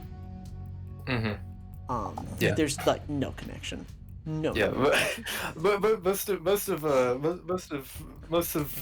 fucking Ezra's like systems are just like completely jacked from some other code base. Yeah, it's going to take a lot more time than you anticipate, so you probably need to get it ready for like another downtime. But continuing too far with this, you're going to piss off something important and powerful. Okay, cool. No problem. Okay. So yeah, All right. just put that as like something you're working on is some smart ammo. Mm-hmm. Put that down as a reserve. Yeah, a reserve in progress. Got it. How many for that? You just need one more downtime after this in order to get it. Okay, cool. Probably some more resources, regardless. Yeah. The hour ends, and you hear the elevator open as Waste Not Want Not steps out into the lobby. Murders with me. Hey, how'd it go? Well, follow. I'm with her. I'll follow. You guys get into the elevator again. Ashton, wake up. I shouldn't look up. Yeah, pretty much immediately. He's like, oh, As the elevator doors close, Waste Not Want Not begins to speak. Your target is Jean Rogue. She's going to be found on the 6th ring. I'm going to take you directly to the planet in which she plans to stage her operation. What's her operation? What's she planning? From what we can tell, she is planning some sort of recruitment drive. It's not entirely clear. Research I did on the location she's going to shows that it was previously based with OMDI operatives. The amount of information I can get on this is highly limited because of certain stipulations between two secret bureaus. But what I can tell you is that they pissed off the locals something fierce last time they were there. Okay. Cool. We are going to be taking you directly to Hopalite 2.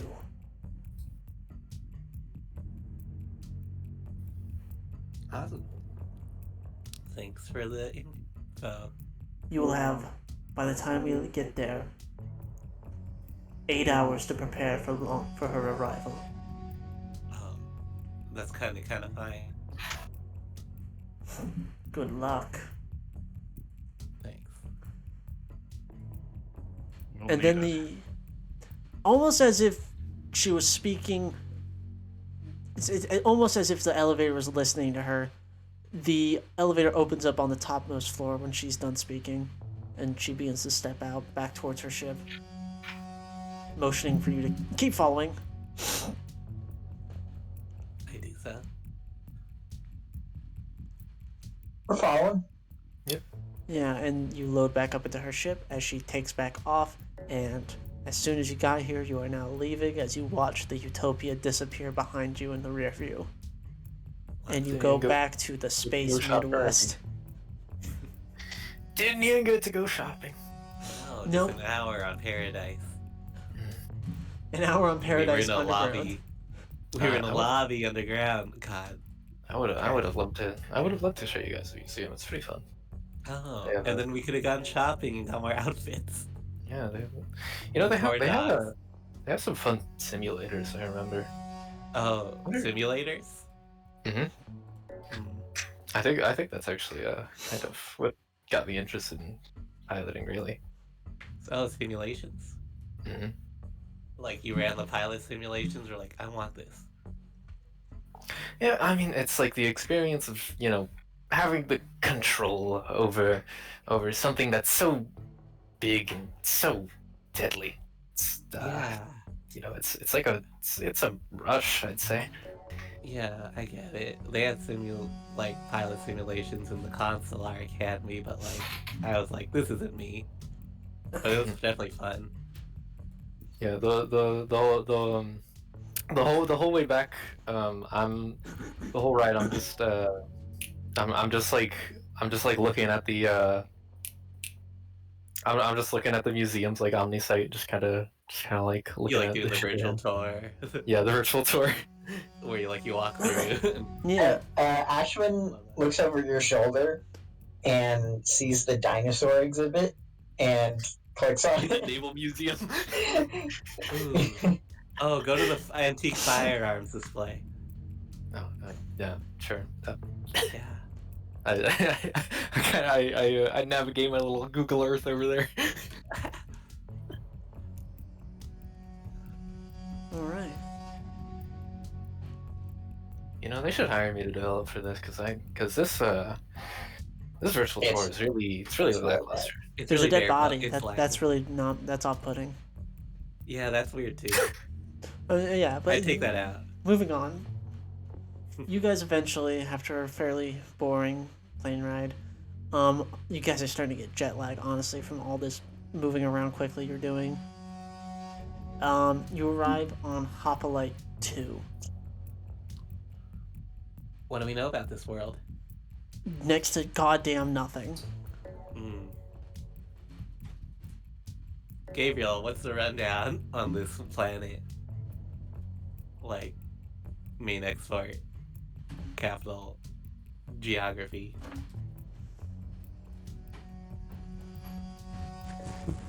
Papa Leg 2 is something that I can't talk about. Oh. Secrecy stuff. Crazy how much intel is still classified to us when we're the secret government bureau. Yeah. Trying to which- piss me off. This is a Exactly. Matryoshka doll of clearance. Hmm. Hopalite So 2 we was the know. biggest fuck up OMDI has ever had. You're not gonna What get do you know? anything from your little droid. Oh. Okay. And what can you tell us? I can tell you civilians died. I can tell you OMDI fired on crowds. I can tell you that it was an utter shit show politically for an entire goddamn decade afterwards, and we never came back. Mm. This planet is still out of the Union Committee control. They have abstained from Union membership. Frankly, it's embarrassing.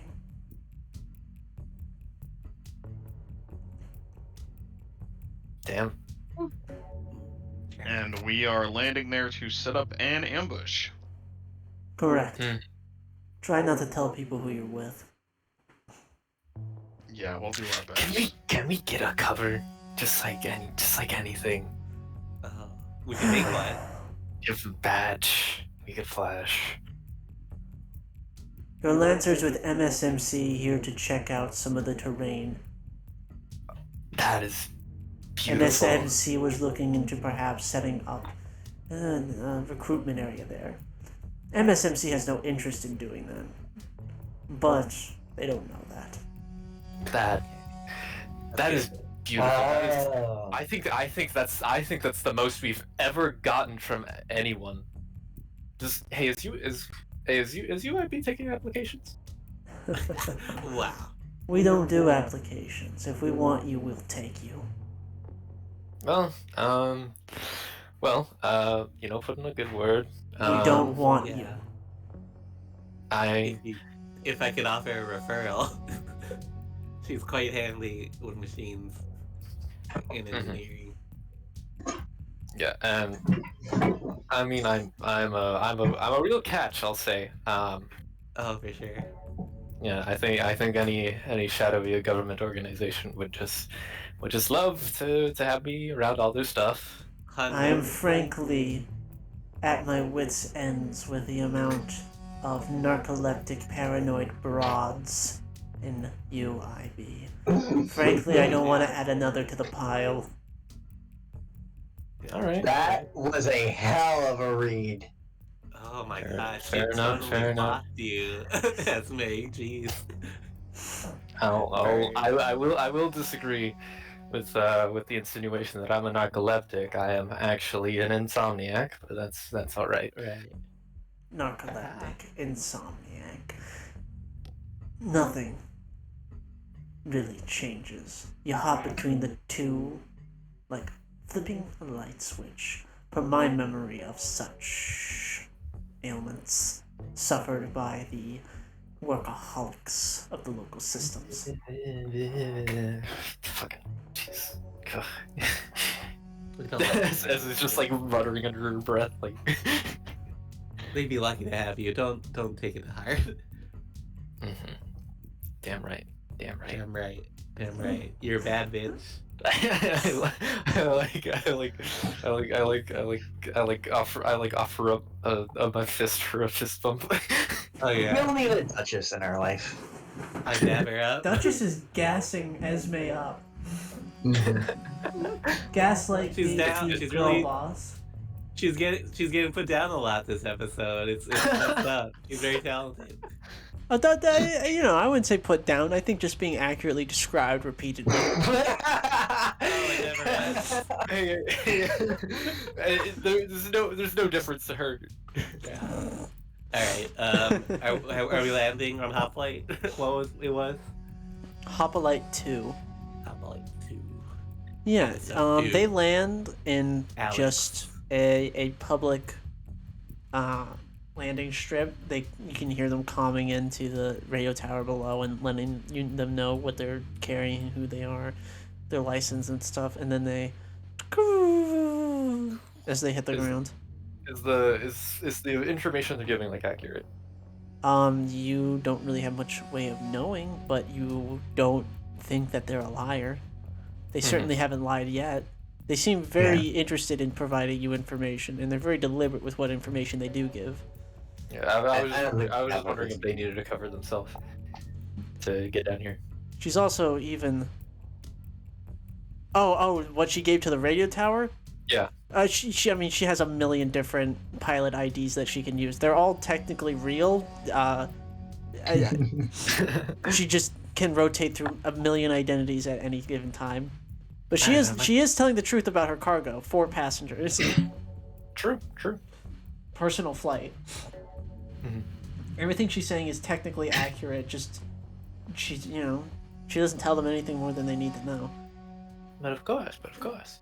Radio tower people are famously not that interested in a long form conversation with you. That's true. And she opens up the back of her cockpit. Your cockpit. Okay, this is as far as I take you. Get out. I just want to say that I consider that sexual harassment. I really wish that you hadn't chosen that. Thanks. Get out. Always nice to meet a fan. Later. Bye. Bye. Bye. Bye. Yeah, fuck you, Esme. No, she doesn't say that. She just silently lifts the hanger, the door thing back up, and then doesn't make that noise. Doesn't make any noise. She's just gone. I don't think I said a single word to waste that one. No words need to be exchanged. You guys were on the same page. Kind of are. No, I believe you. Just like immediately they would probably actually hate each other. You guys are kind of like monotone secret agent types. Yeah, we're the same person. That's why we wouldn't like each other. Yeah, that's why you fucking despise each other. That's also why you wouldn't bother talking. You know what you'd like, not yourself. Why would you want another you in any vicinity to you? So, you guys have landed on Hoplite 2. Lush yellow plains roll out before you from this field as the nearest city looks to be at least another 15-minute drive, and you don't really have any way of getting there except maybe calling a cab. The city has this sort of nice vista, a skyline. It's definitely not Union. It's closer to, thinking back to Lupus, that skyline was maybe 9 out of 10. This one's maybe like at least 20 years behind what Union skyline looks like.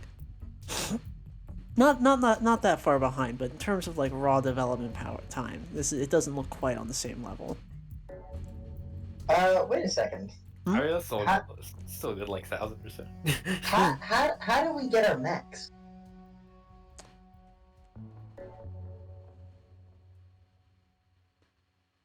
You know what, Connor?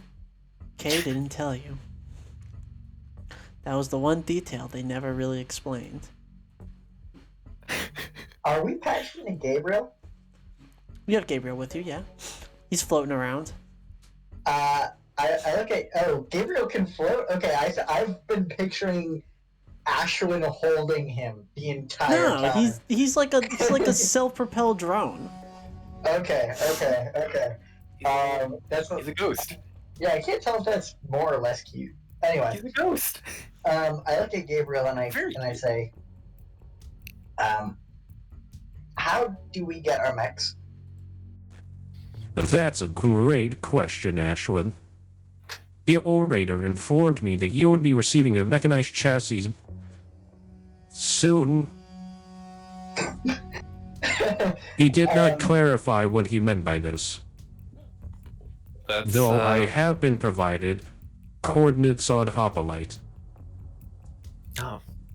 So, Well, I guess So he's giving you coordinates and that's it.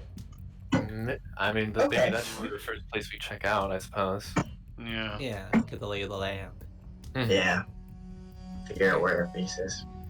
Call an Uber and we'll go over there. Is there a parking lot? God, I hate cars. God, I hate cars. God, I hate There cars. is like a gravel parking lot with like 3 cars. Sorry, 2. One of them's not actually a car. It's an abandoned husk of a vehicle. Should I try to steal one of these? I don't want to get arrested right away. We can procure a car. I'm sure. I have a beautiful little thing called momentum. When I survey a situation, I can ask one of the following questions to get a truthful answer from the GM. How do I think I can get around this obstacle? What's the most direct way forward, and which way do I feel I should be moving? The You're an ally. coordinates are not in the city, but you think that perhaps you want to be in the city to get a lay of the actual culture surrounding this place and what the plan of White Sky might be, even though it will probably not get to be executed because you'll be there before they can actually begin.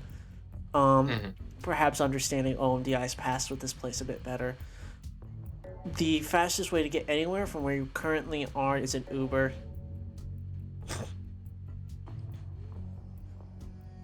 Yeah, let's Yeah, well, if there's no rental cars, then yeah, call a we'll car. just call an Uber. There. Yeah, there's no rental cars here. Yeah, an Uber. Damn. Did Kay give us any money? You have your usual, like, fucking credit Line card. of credit. Yeah, you have Alright. you have like a fucking OMDI provided union credit card. All right. Okay, do it. All right. Yeah, I'll call us a car. Yeah, you guys kind of wait there like maybe 10-15 minutes as like black SUV pulls up and it rolls down its window. Esmeralda? Mm-hmm. Yep. Okay, hop in the back. As we were waiting, by the way, at one point, Ashwin turns to Parthenon and says, "When you visited me in the hospital,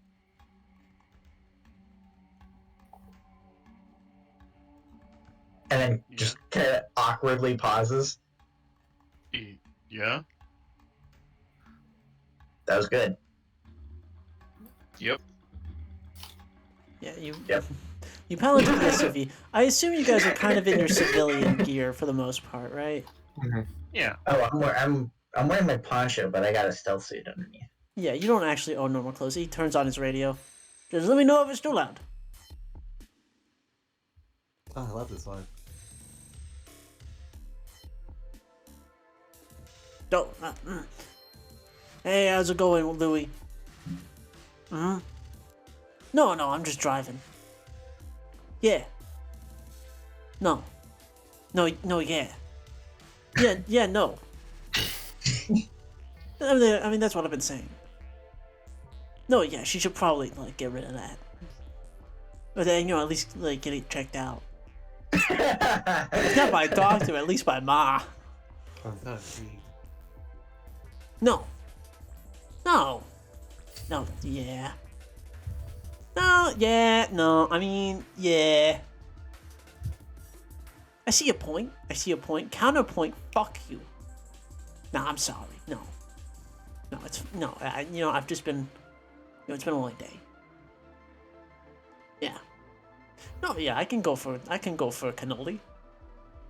I have him stop the second I see a rental car place. There isn't one. It's a gig economy only. No! Right. Oh no. Something just occurred to me when you said that. What? Parthenon thinks about it, takes the helmet, and she puts it back on. Uh-huh.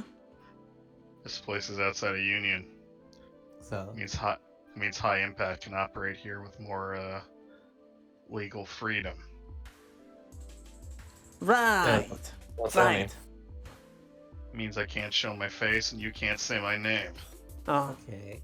Oh well, that wasn't saying your name anyway. What do you mean by that? No, come on. No, don't be like that. No, come on. We're family. You're breaking Mom's heart. God in heaven. It's like a soap opera. I'm so enthralled. Yeah, okay. Yeah, I'll talk to you later. Beep. No. Helmet's back on.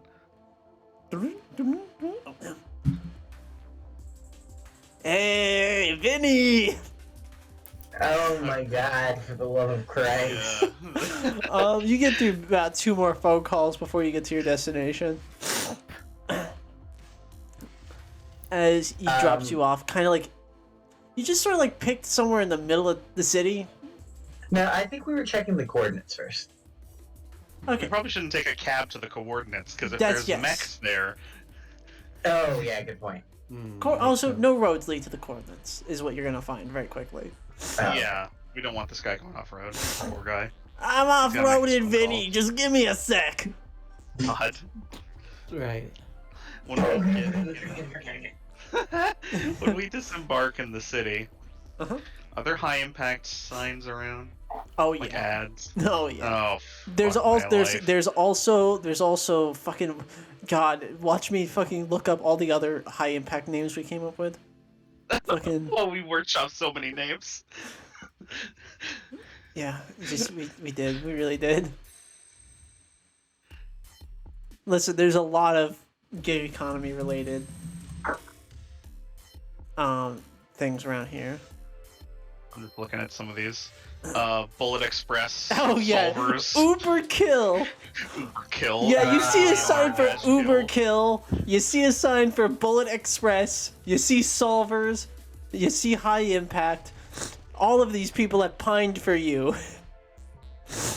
Huh? Any posters of her face on it? No. It seems that they're not. It's just like a really sleek, modern kind of advertisement, which is like High Impact. Better God, because they we changed- have to be. They changed their media package, thank God. Oh, that's good for you, I guess. That means they operate here. Mm-hmm. Do you think you'd And, get recognized? I know I would. Mm. And I don't have voice mod on, but she turns the voice changer back on. Yeah, so this place has a lot of gig economy related areas. A lot of kind of places that notice that this place isn't union with union. So union has less say on what kind of business deals they can make, because union can't stop you from doing diplomacy. You also see some IPSN, some Harrison Armory joints, some SSC subsidiaries, you know. Places that have an icon and then like a smaller icon that is the place that they're a subsidiary of. In fact, High Impact seems to have gotten an IPSN logo on it recently. Oh, right, so they got bought out? Oh, better IPSN than the other options. SSC. Uber Kill was bought out by Harrison Armory. That makes sense, that tracks. At least we know the problem. They might not be flash cloning you. No, but they've I mean- probably got a homunculus of me somewhere, I'm certain. Oh, yeah, I suppose so. What, did they like take you in to record that or something? Yeah. No, yeah. they did regular cognitive scans of me. You know, in case I died. Right. When you Yeah. died. You know, you could phrase it like that. If you were being a bit grim. Mm-hmm. I guess technically I have died. Is there a gossip rag? Is there like a magazine stand nearby? Yeah, there's like a guy selling magazines. He's like, he like flutters a newspaper. Hello, do you wish to buy magazines? Yeah, and she just picks up, like, Excellent! I love to sell magazines. Here you go. You know what? I like your face, stranger. You have a kind face. Take this one for free. fucking Oblivion NPC. Do not say I'm an Oblivion NPC. Take the magazine. It's like a gossip rag, and she just like thumbs through it. Because if she like died, she is certain they would still be fucking writing about it. So like, I want to see what the cover story was. There's pictures that you've never taken of you and a woman. Vosh Lonkeep married? Huh? Vosh Lonkeep retires for love? Hey, you didn't tell me about this. She's a blonde bombshell, not even a real person. Just not human. AI generated fucking woman. AI generated attractive women. Not your Oh. type. Oh. And it looks like they God. touched you up. They airbrushed out my mole. Those fucks. I like that mole. Made my eyebrows lighter? This is bullshit. They whitewashed a white woman. They did. Are there any like those fold out spreads? Yeah. I take the magazine and I fold it out. It's a car. Mm. You Got a know, machine gun on it. I do hate cars. But I think this is if this was the sort of thing that was on the road all the time, I think I wouldn't mind so much. Seems like the kind of planet where death race is real. No. You misunderstand. The machine gun there is part of the advertisement. It's not attached to the car. It's just a car with a machine gun next to it. Oh, to imply that it has Heavy Sort of that vicious- firepower, heavy horsepower. Do both. vicious efficiency. HA automobile. Wow. Harrison Automobiles. Harrison Automotives. Motors. Automotives. HAAs run like shit, I tell you what. HAAs are fucking Fords. I was. It's called Harrison. They call it Harrison for a reason. Oh. Funny. Funny. Parthena takes the magazine back, by the way. She just rolls it up, fucking puts it in the recycling. Far away from where my that magazine can magazine! see. No! Damn it! I forgot to clarify. Shit. Betrayed once again. He collapses to his knees and covers his face. I like pointing at the guy. Hey man, recycling's pretty important. Betrayed again. All right. Betrayed again. You've get out ended of his here. dialogue tree. There's No. nothing. Let's get out of here. Yeah, betrayed again. Stop clicking A. Stop clicking A. We're getting out. Yeah, We're going. betrayed again. We're going. We're gone. We're leaving. We've left. We're gone. Betrayed again. Terrible. Yeah, betrayed. You know, you leave his radius. Oh Christ, that hurt my jaw. What do you mean it hurt your jaw? I'm not there. Lol. Laughing. Shut up. Shut the I hell love up. Wait What? a minute. Shut We don't the need to. hell We don't up. need to dwell on that. Can't say that. We're ending the scene. We're going somewhere else. Yeah, you made it in Yeah. the scene. Yeah, betrayed again. For sure. That's the episode title. True. You move through the city. There's like libraries, like public, like a metropolitan library. You'd probably pick up a history book or two if you guys wanted to investigate the city. You could also look for some, like, I don't know, like some scooters, like those fucking shitty ass lime scooters. Those are everywhere, by the way. They're fucking everywhere. Those limes, there's birds, there's wires, there's tires, there's I Hi. prefer those. I'd prefer those over the other thing. Is What is the other thing? Fucking Uber. fucking Ubering everywhere. Your option is to Uber everywhere or to get hit by a scooter. Okay. Well, what I want to find out. I want to find out if there's anyone like just like selling a really shitty car, just like for like however much. It's just like runs like shit and everything. In the city, there's not that many dealerships. You'd have to go out of the city to some like yeah, highway dealership, Yeah, not a dealership, but like like just like- Craigslist. yeah, like Craigslist, like finding someone who's just like selling their car on the side of the road. Okay. Roll and investigate for me. All right, I'll roll and investigate just for you, my friend. and I'll do it. I'll do it for free. Okay. 17, buddy. Daniel is selling a car on a forum within a local data block. There seems to be like a local data fortress that's dedicated exclusively to like bartering. People will basically put things up for like barter. They don't actually use mana, they just trade everything. It's like a niche bartering community. Like a Facebook marketplace of bartering. So you guys show up there with some goods for him to trade. You start Shall we- messaging him. His name is Danny Boy Soccer 6. We need goods. I got stems. Stims. Yeah, we're trading this guy stims for his car. Sure. Um, Will you take it?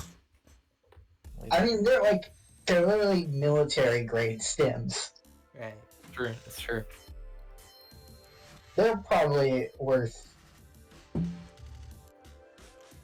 some of a car. So yeah, Most of the are you gonna message him? Got stims for car? Question mark. I like.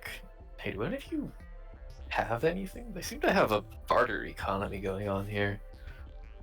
I have stems I can get rid of. Why are you pass you- always going to drug dealing as your first response? I passed the phone. I type in, would you accept a military grade stimulants? Nah, man, I'm not on that whack. Ask him what he's on. Ask him what he's on. What are you on? Water, 3 meals a day, 8 hours of I- sleep. That I is- say, good choice. You could still resell it though. Why would I become a drug dealer? I pass the phone to someone else. you tap out. You tap out. Because the only other thing I have are mag clamps, and I like those, and a thermite charge. And I draw the line at arms dealing. Yeah, I don't think that'll do it. I just have patches. Yeah, it gets past the Correct, Parthenon. Barter quickly. I have, you know what I have? I have my extra rations, which I have flavored as fairly expensive candied fruit. You have one more. Yeah. You have one more. I have one more what? You have one more. You got one left. Just You have one. one left. Maybe Why are you saying that? It has infinite item uses. You put the gun on the mantle, and now it's time. You set that gun down upon the stage in Act 1. Now it's time. Yeah, it's time. Oh, Dr. Chekhov. God Teaching damn Dr. it. Chekhov. You're right. I'm like looking over at Parthenon. I'm like so looking. You like candied fruit? Yeah. But It's like a whole artisanal. car. Candied fruit. Parthenon. I'm like kind of like swatting her. What? Hmm. Come on. You said you had. Well, I could be convinced. I'd have to see it though. Okay, but whatever. Show him the fruit. Whatever. Is this like a voice call? No, Or no, like a no. video It's like call? a text. It's just text. He's texting. Okay, You're using pulls Insta out- Messenger right now. You're passing She- around the phone for Insta Messenger. She pulls out this like, she's had her bag with her, and she pulls out a like a chocolate box, like a you picture like a box of chocolates, right? She pulls out like that. It's got that same sort of like artisanal sort of design on it. These are clearly kind of expensive. This is probably the only bit of luxury that she's held on to that she has still that she developed a taste for, really. And she opens it up and takes it, and it's like these they're like candied plums, candied peaches. They look fucking delicious. And So, I have to ask. she take Do you wear gloves? what Yeah, yeah. Parthenon wears gloves. Sure. Why? No reason. Yeah, keep going. She opens the box partially, takes a picture, sends the picture. What's the brand on them? You get a text, you get a message back. All right, you got a deal, but kick in those sick ass gloves. These are like her. I don't think these are hardsuit gloves. I think these are just like some nice gloves she has. Oh, Yeah, kick in those sick ass fucking gloves. Right. You can have my gloves. Yeah, he gives you an address to pick up the car from and to do the trade. Wow.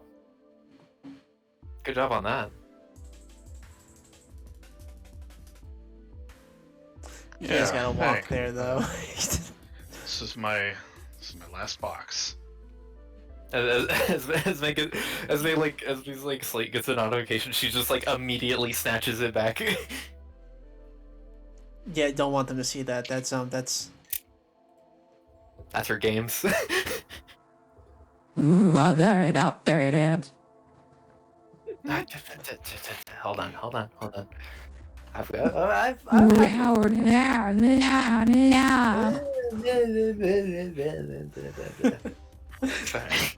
yeah, and you guys pick up some scooters or whatever. You have to get a whole ass app. There's like 4 different types of scooters where you find 4 scooters hanging around. So each of you has to get a different goddamn app. Give your credit card information to. Wow. Parthenon, You yours guys doesn't actually look work, for it. so you have to go get a different scooter that's a different brand. So you do a different app and put in your information in another goddamn app. I really like that this is what we're spending our limited time doing. Yeah, we don't have I need you to lives. understand. We need to get a car so that we don't have to do more of this. I do feel like we're learning a lot about the planet. True. You're Like, you're very learning environmental you're learning science. very minor things about their current economic situation, Yeah. and that it looks It's very just telling, like though, very Columbus. revealing. I'm kidding. It's just gig economy nightmare situation. Everything Ohio forever. All space. And- They say write what you know, but if what you know is Ohio, I'm not so sure, buddy. We have an entire galaxy to explore, and you keep taking us to fucking Ohio. You are sick. You knew what Sick. you were signing up for when you joined this session, okay? I You're a- didn't! You're a sick little piece of shit. It's only You're Ohio! like a little bug. You're like a little insect. Take me to a lava planet or something! I'll, like, Come on. put you in like a napkin to take you outside. Guess what? Important politics happened in Ohio. Right. Alright, anyway.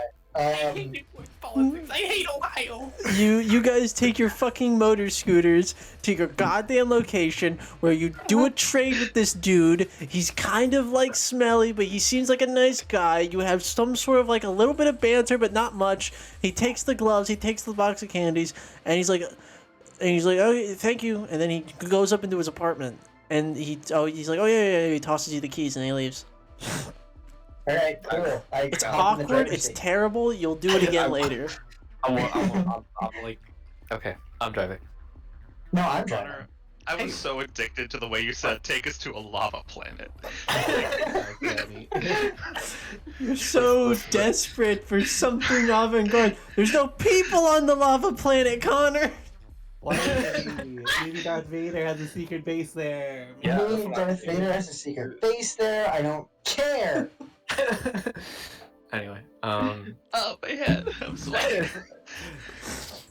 Guess All right, what? how- This how was my utopia is idea? boring.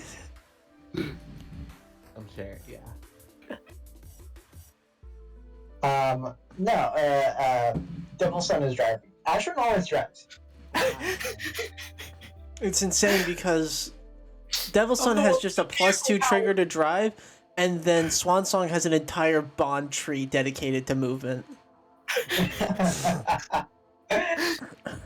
Please, I need my fix.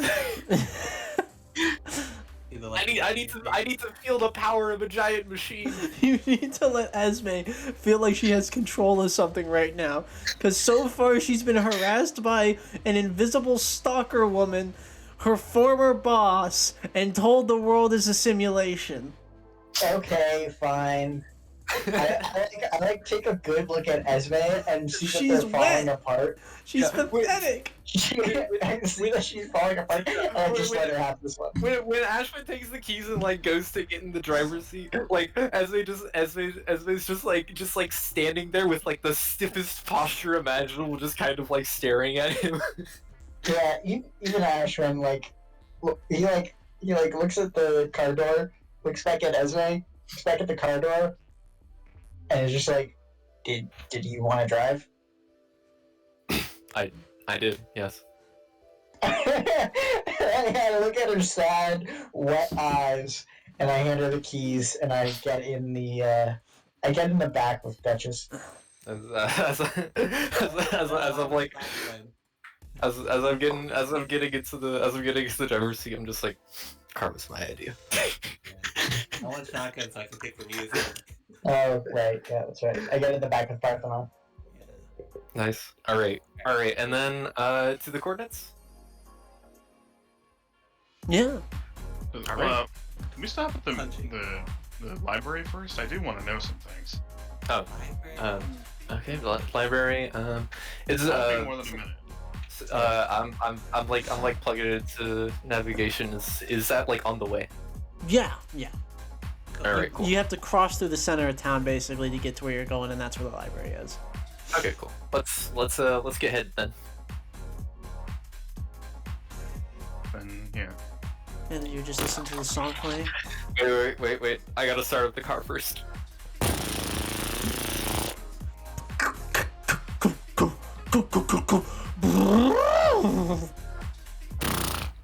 Okay, there we go. We did trade it for a box of candy and a pair of gloves. I don't know what we expected. But you I didn't got- you know, right, Esme? we have to like give the dashboard a good slap for the radio to start working. Alright.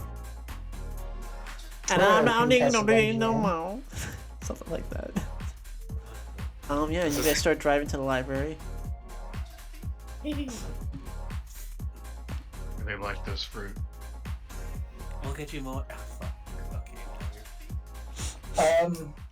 Yeah, let's just pick up like the first book on like the history of the planet that we find. Yeah, no, but first of all, Yeah. the car he gave you, he didn't. You guys gotta get gas. Okay, we fucking get gas first. Do you mean that the car currently has no gas? Oh, it has enough gas to get you to a gas station, but not much Okay. else. All right, He, then he like didn't fill the tank. Do we use We are the going- engines in this? we are going to get gas. You know, this is fair. You know, it was kind of a no questions asked kind of deal about the car. Like, Yeah. No, that's fair. considering what we were trading for. No, let's go. All right, let's go. Yeah, Gas you station. drive it off to the Fastway, gas station. And you headed. Actually go inside and get some snacks. Yeah, I was about to say, yeah, there's a slushy machine. There's Oh, some for gas the station. love of Christ, can we get to the plot? Wait, I want a monster. I want Come a on, monster. come on. Energy. This is You the understand plot. how important this is, Connor. No, This- me and Six on the Listen. same page. This is important. we have to ground the setting. Yeah. You have to lay the.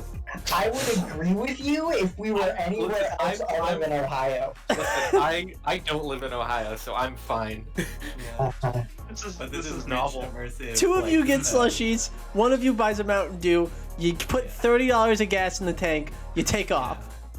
Yeah, we go. record that. We're One of you Thank gets you. a single color slushy. One of you gets a 4-color slushy that turns into purple goop at the bottom. Good. This is the way. This is the way. This is the way. This is the way. So- you know? Opening up a history book, Connor. Yeah, what do they find? Hop Like 2 is one of. Let's turn this music off. If you're not in the car anymore. Just turn on a little. Yeah.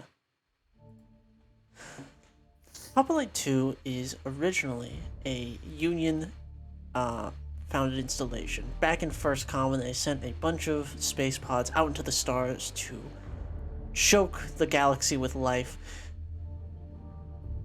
Hoplite 2 was founded. Its neighboring planet, Hoplite 1, some time ago actually flew out of orbit of this little system. They're in a bit of an awkward situation gravity-wise. Their sun is like pushing it nowadays. It's very far away, but it's very, very hot, and it's getting heavier nowadays as it pushes on in age. And Hoplite 1 got shoved out of orbit, essentially, by this sun, as it's explained. Hoplite 2 and Hoplite 1 were both Union-based committee members for quite a while, primarily focused as sort of like a part of the Horizon Collective block. But in about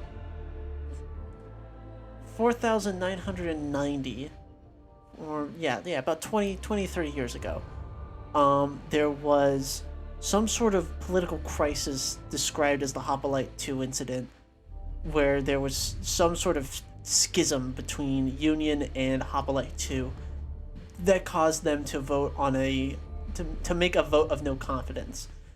Now Hoplite 2, without Union's help, has basically opened themselves to all other corpo states to, sustain themselves economically and financially.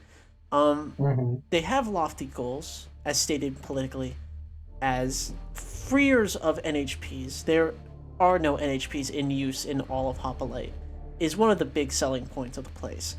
But additionally, other than that, they haven't really done much, or just haven't been able to, because once they disconnect themselves from Union, they kind of sacrificed all their political control.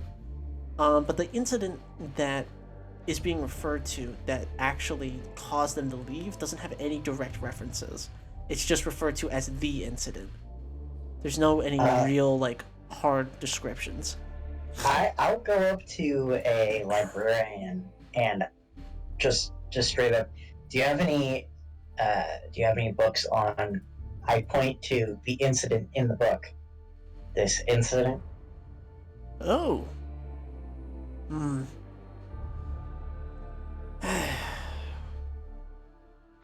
We got many books that refer to it, but you're not from around here, right? Right. I suppose I could fill you in on a bit of a history lesson. There's not a lot written on it in physical print, because printing processes are quite lengthy sometimes. History books for new classes get plenty of funding, but not for the individual incidents sometimes. I'm sure you could find an internet article about it somewhere, but it's hard to say. The OmniNet is ultimately not in our control. But the Hoplite 2 incident happened, yes, about 15-20 years ago. There were a lot of disagreements ideologically with Union treatments of NHPs. Our government was a part of a block of voters known as the Horizon Collective.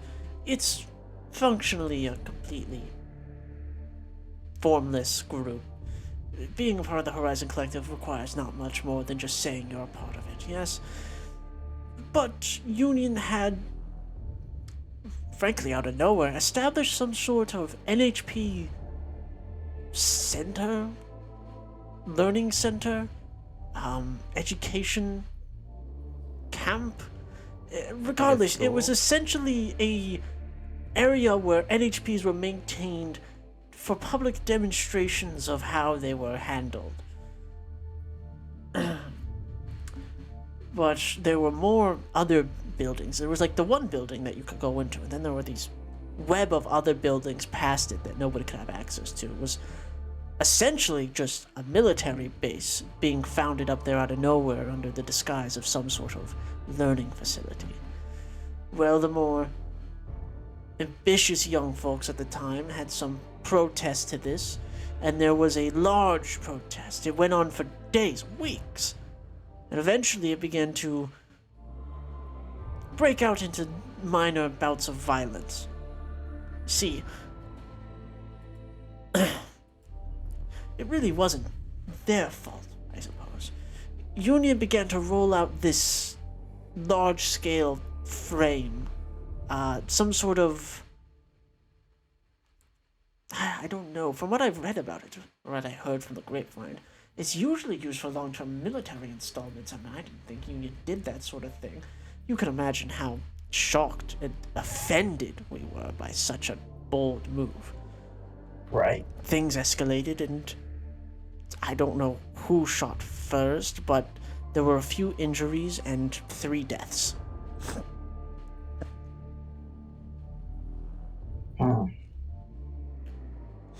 Thanks for the history lesson. I like to teach the young. It's all I got left.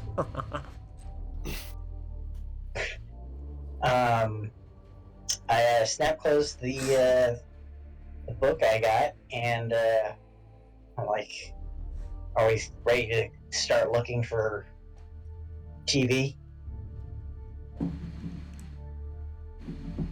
Yeah, let's get where we need to be going. Well, should we check out the coordinates first, Yeah. or look for TV? Yeah, I think so. Let's see if we've got any toys. I love toys. So coordinates first. Yeah, coordinates. Let's go. All right. To the driver's seat as it goes.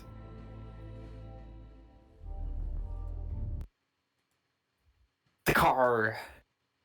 Okay. It takes a second to start up.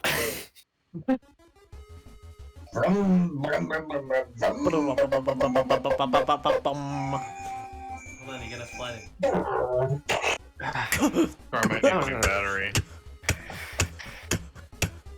Come on.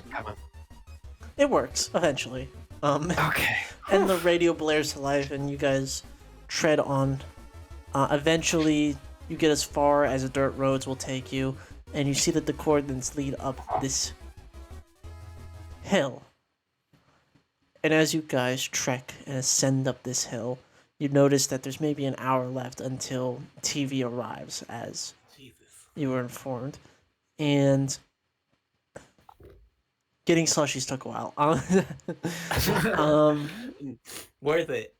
I do not regret. And you guys get to the top of this hill where the coordinates point directly to, and you look around and you see, looking directly from the hill down, a private airstrip. And as you look around, you don't see anything other than that private airstrip.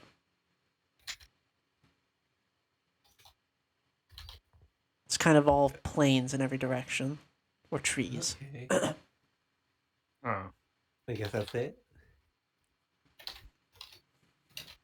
Can I read a situation? Sure.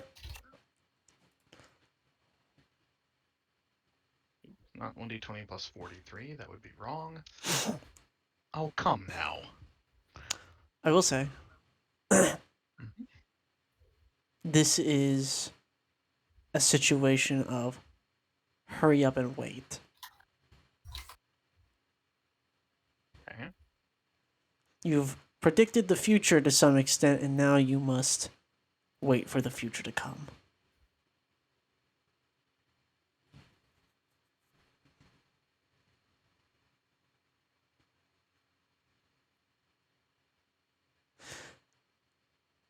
So sitting upon the hill, waiting, an hour passes, and you see a sleek black ship with blue spatterings cresting from the atmosphere down low, hitting the airstrip.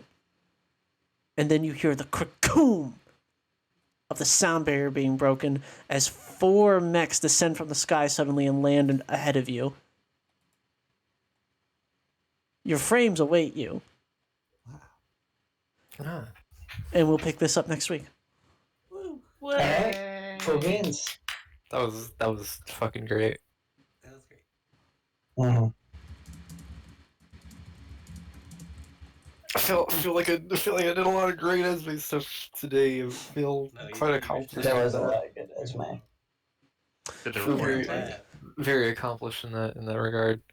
I'm glad you kind of retreat sometimes a little. Yeah, I do feel that. I'm glad I kind of stepped out a little No, bit. yes. Yeah, me love too. to see it, love to see it. I loved You'll it. love I to loved all see the it. Ismay moments.